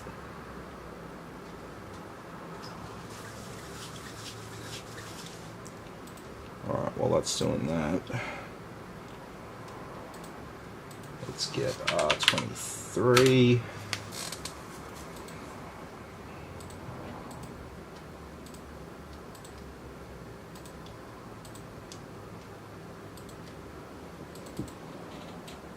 Down some custom desktop icons so everything stays nice and organized.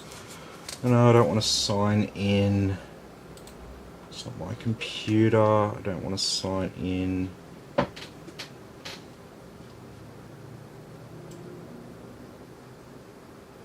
Oh, right, when I did that, it wanted to do a driver update. And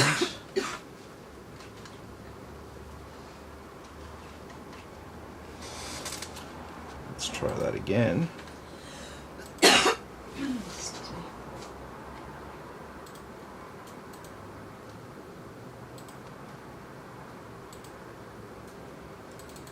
Alright, it must have installed some sort of chipset driver there because all of my USB stuff stopped working. So we want App Center for Gigabyte. And no, that's it.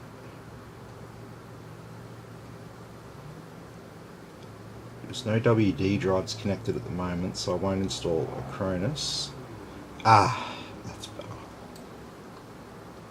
Install Ryzen Master there if you want to tune your CPU.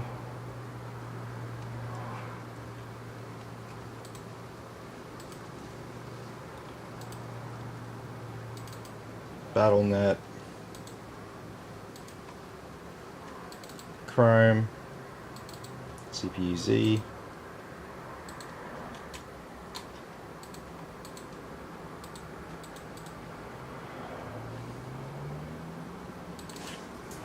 just disk info.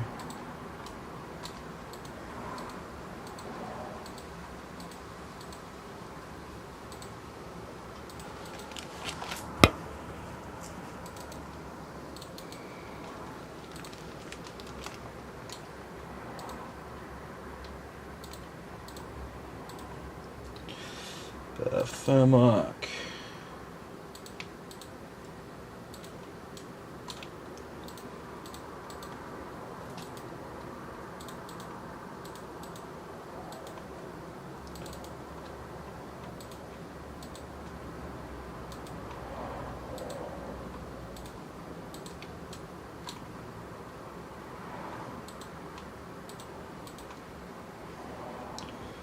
GeForce Experience.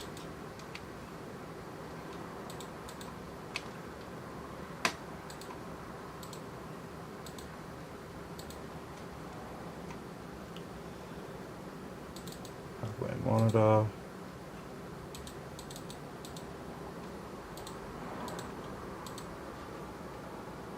IQ, we've got Corsair memory. No.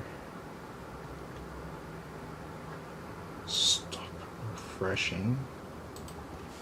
That's really annoying.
Okay, we had Origin. I think that was pretty much it for our software installation.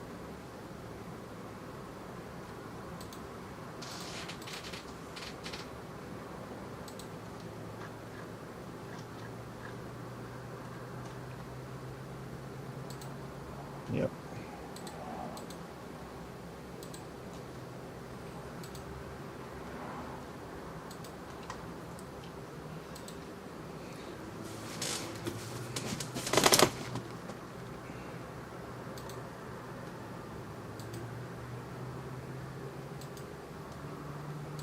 And we'll set up MSI Afterburner while we're here. Why not?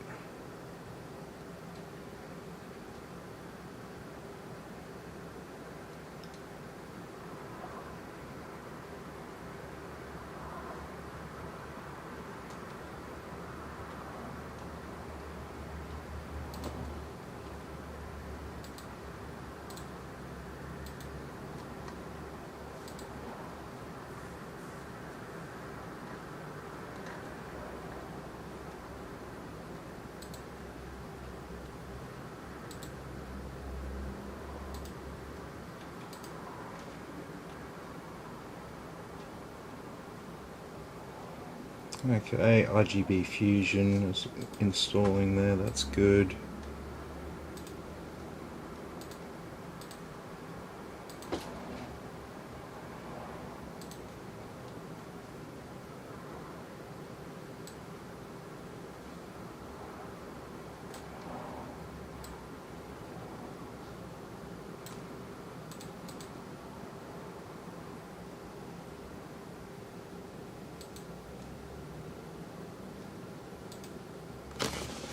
The fan speed curve you find doesn't appear to be valid.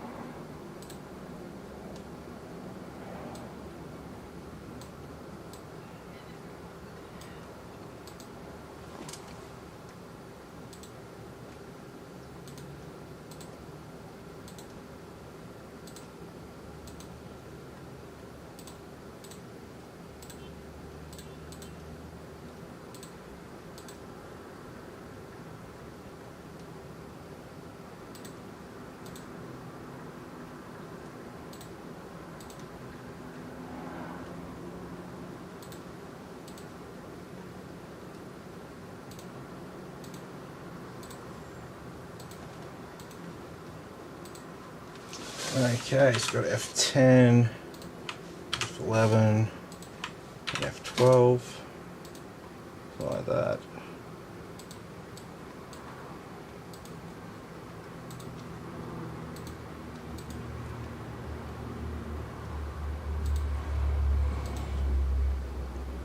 Okay, it's done. That will be done.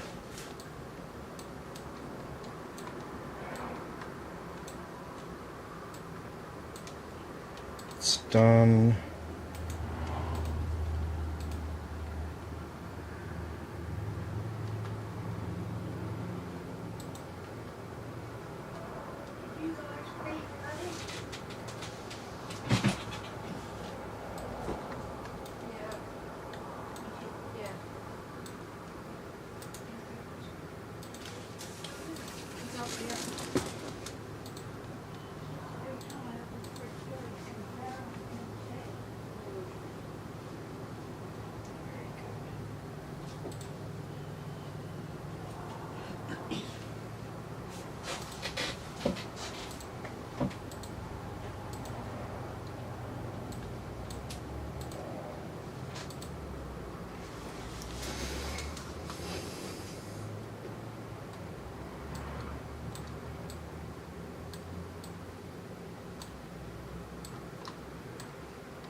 Okay,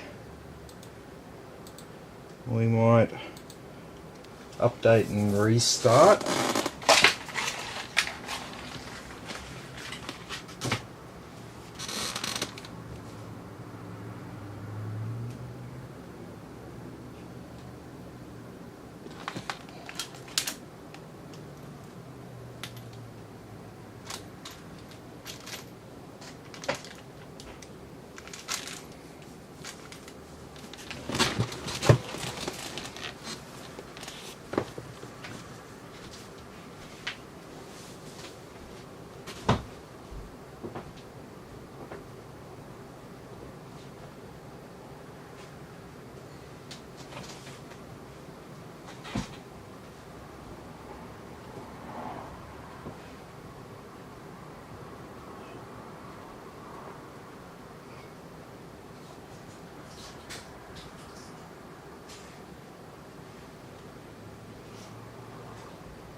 Okay, that looks like it's done.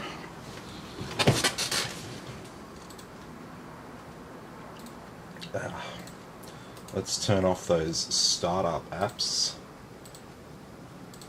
Hate startup apps. IQ's okay. You can decide if you want to use OneDrive.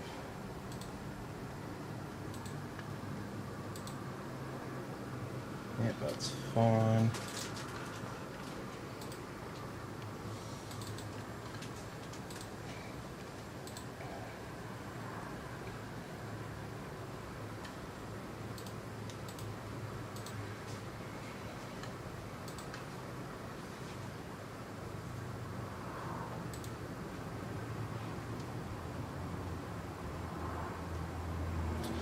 All up to date.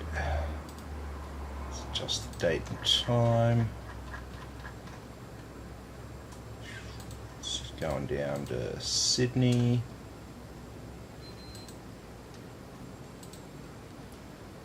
Yep, and we don't want any of these third-party apps. Just want this stuff.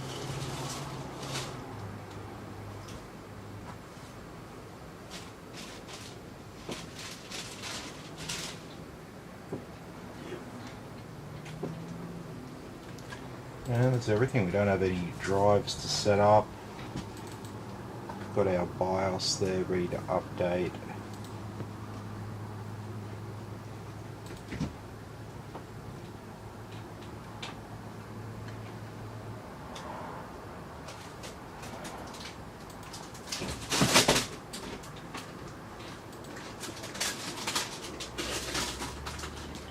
Alright, let's restart and let's flash the updated BIOS onto this board.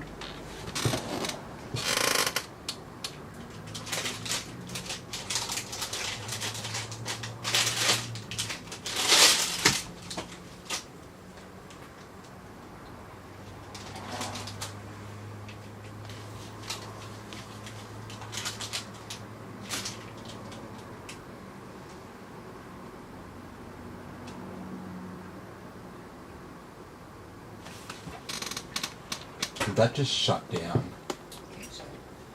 Apparently. I thought I hit restart.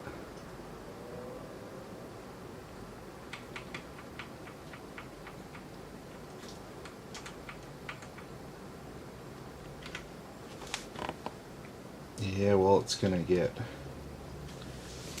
Is there a button for flash? Q flash? Yes.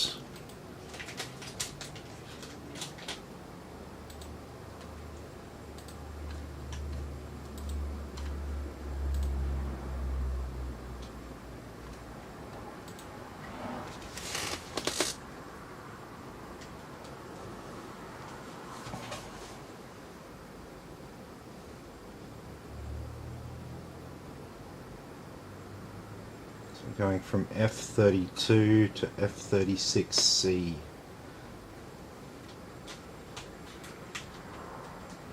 Oh cool, that was updated this month. So this is definitely up to date.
Okay, so let's enable our XMP profile there.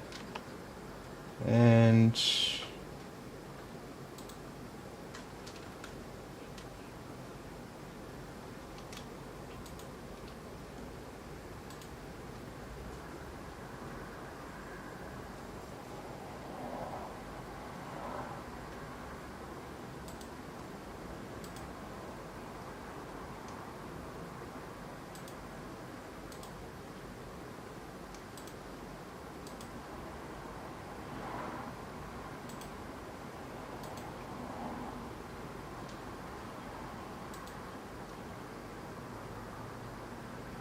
so that's your chipset fan. So fan one must be the. And can I see that? Yeah, it's this. So fan 2 is our back one.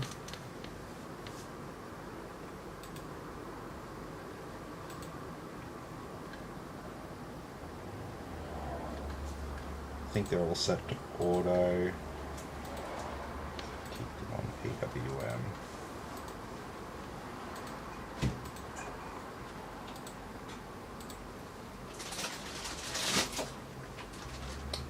Okay.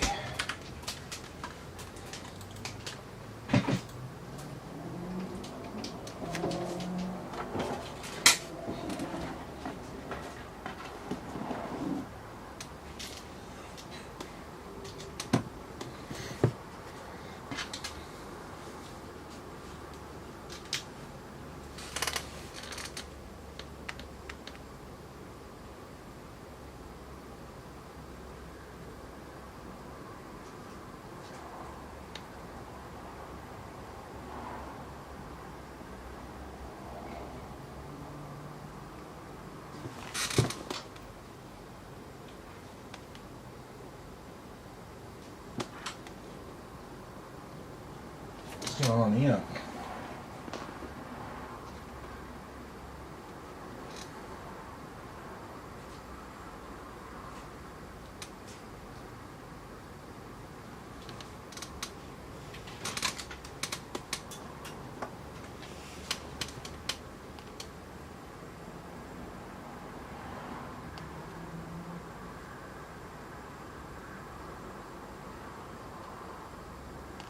Just not liking that XMP profile.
No. So it looks like that XMP profile isn't playing nicely. Because it wouldn't be the fan settings that caused a problem.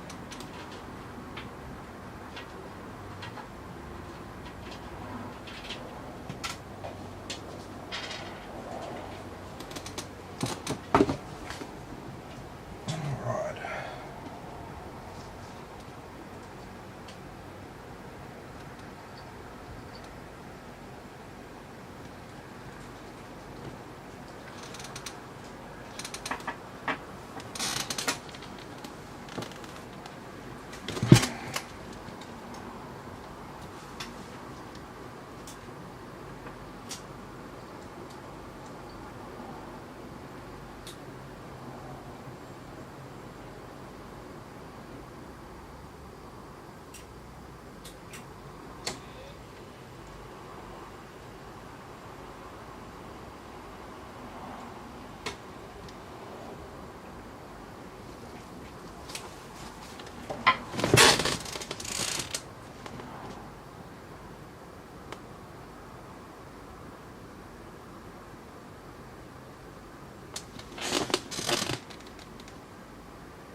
So we cleared CMOS, but it didn't give me the usual Aorus clear CMOS warning. They must have turned that off in this BIOS update. That's alright. Let's go get to the bottom of this XMP profile. Here's clear CMOS. Okay. Show me advanced mode. Okay. We've only got a single profile loaded. Okay. And profile 1 is 1.35 volts. That's 16, 20, 20, 20, Jesus.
And looks like we're back here again.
Okay.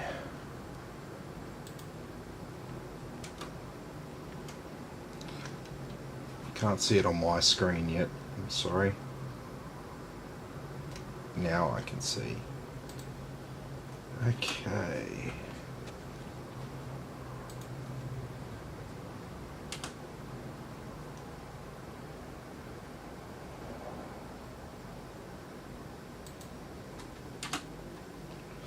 So if I just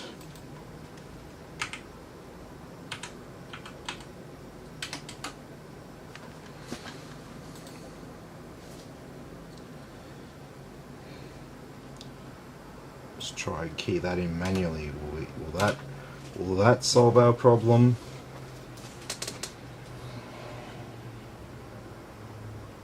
I don't think it will. But stranger things have happened. Ah, look at that.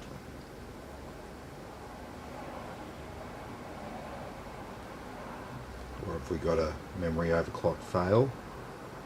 No? Nah, looks like we've solved that with just a little bit of manual tuning.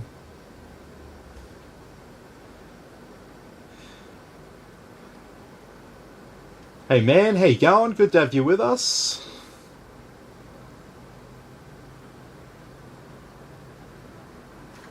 So, did that resolve the XMP problem? It sure did. We are now running at 3200 megahertz. Sweet as.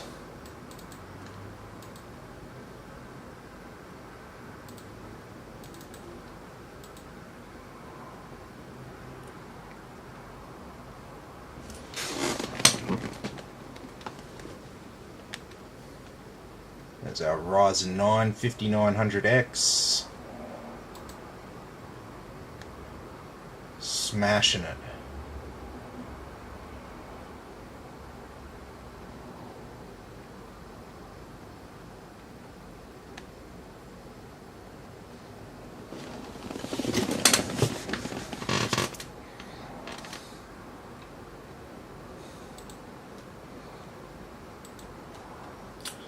Alright.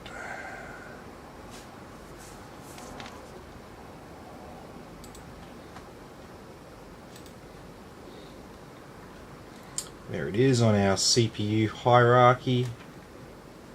Don't really worry too much about that one there.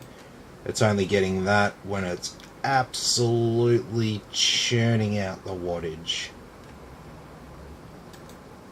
So it's not even a fair comparison. And there we go. Probably a couple of processors in the background running while I did the test, so it's a little bit below the average there. But yeah, it's a top performing CPU.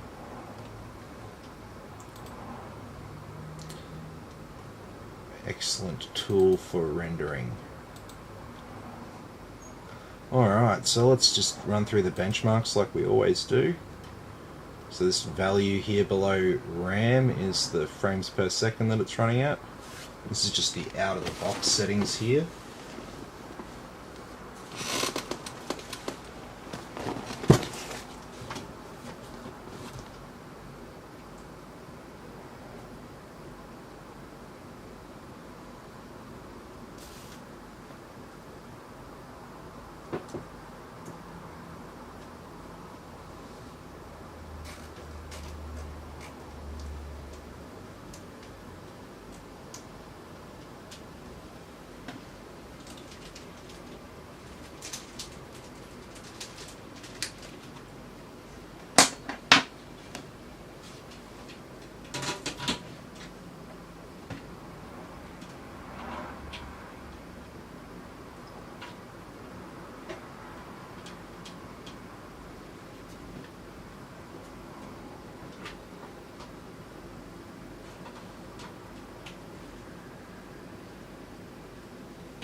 Sweet as.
Alrighty, that looks like it's just finished cycling through once.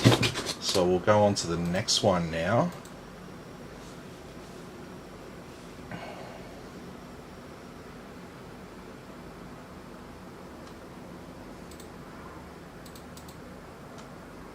So this one will run on Ultra with max anti-aliasing or line smoothing.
Alrighty.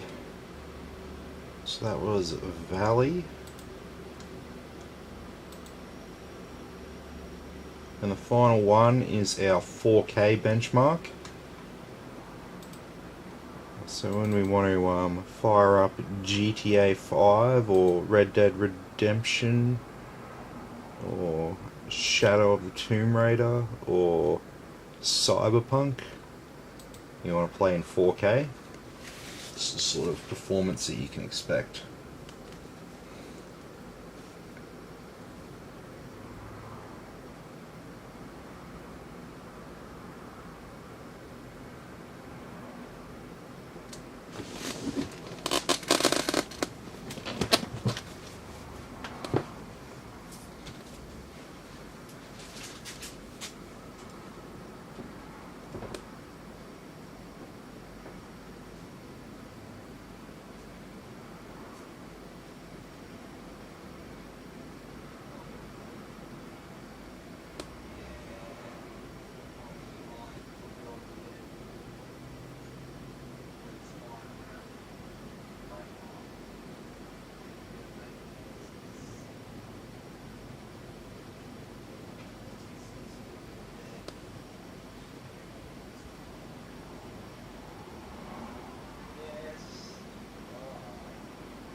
closed.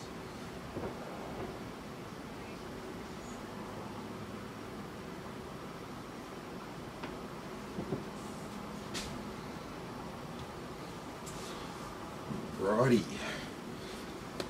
So we're coming up to the final scene here as well.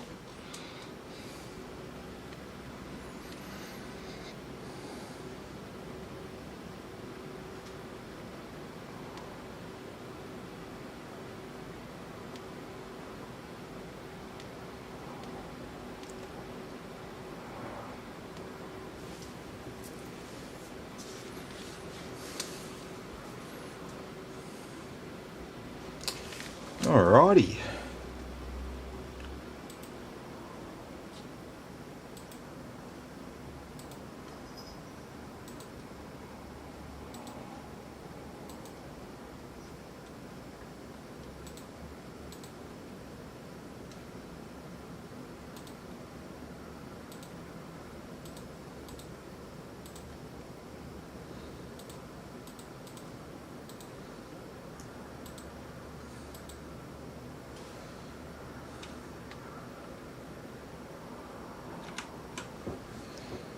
Alright.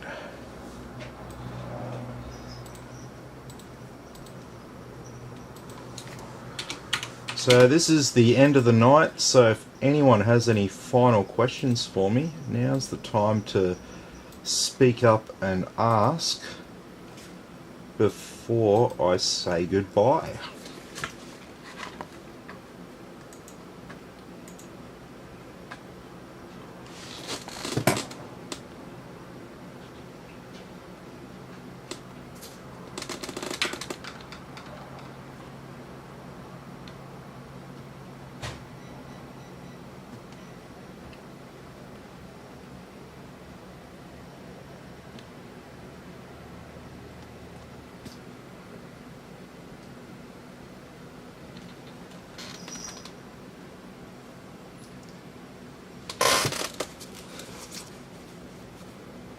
So as you can see, no issues doing a CPU, sorry, a Cinebench render in 40 seconds here with the 5900X. Those 12 cores and 24 threads makes light work of this.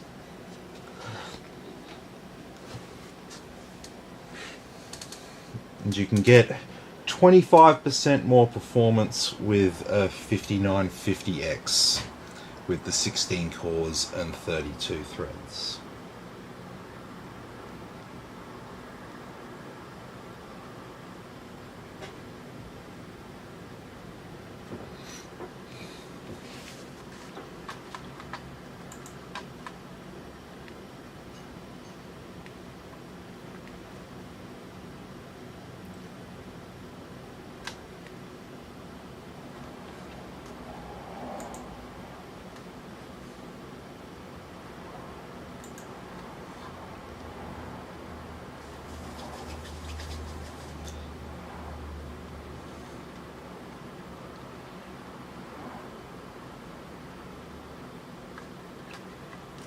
How are our temps looking after the first couple of minutes running?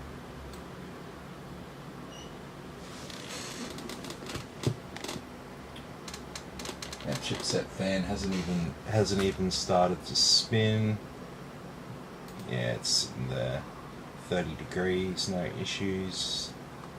CPU's at 72, not a problem. Graphics card, beautiful, 67 and 78 on the hotspot. Very nice.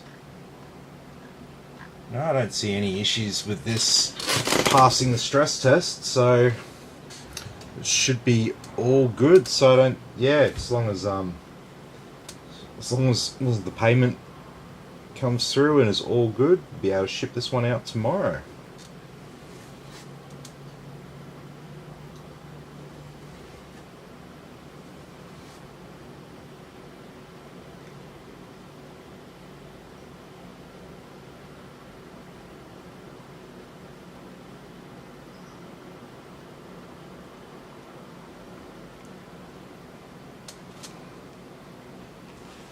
No, I think that might be it for the night.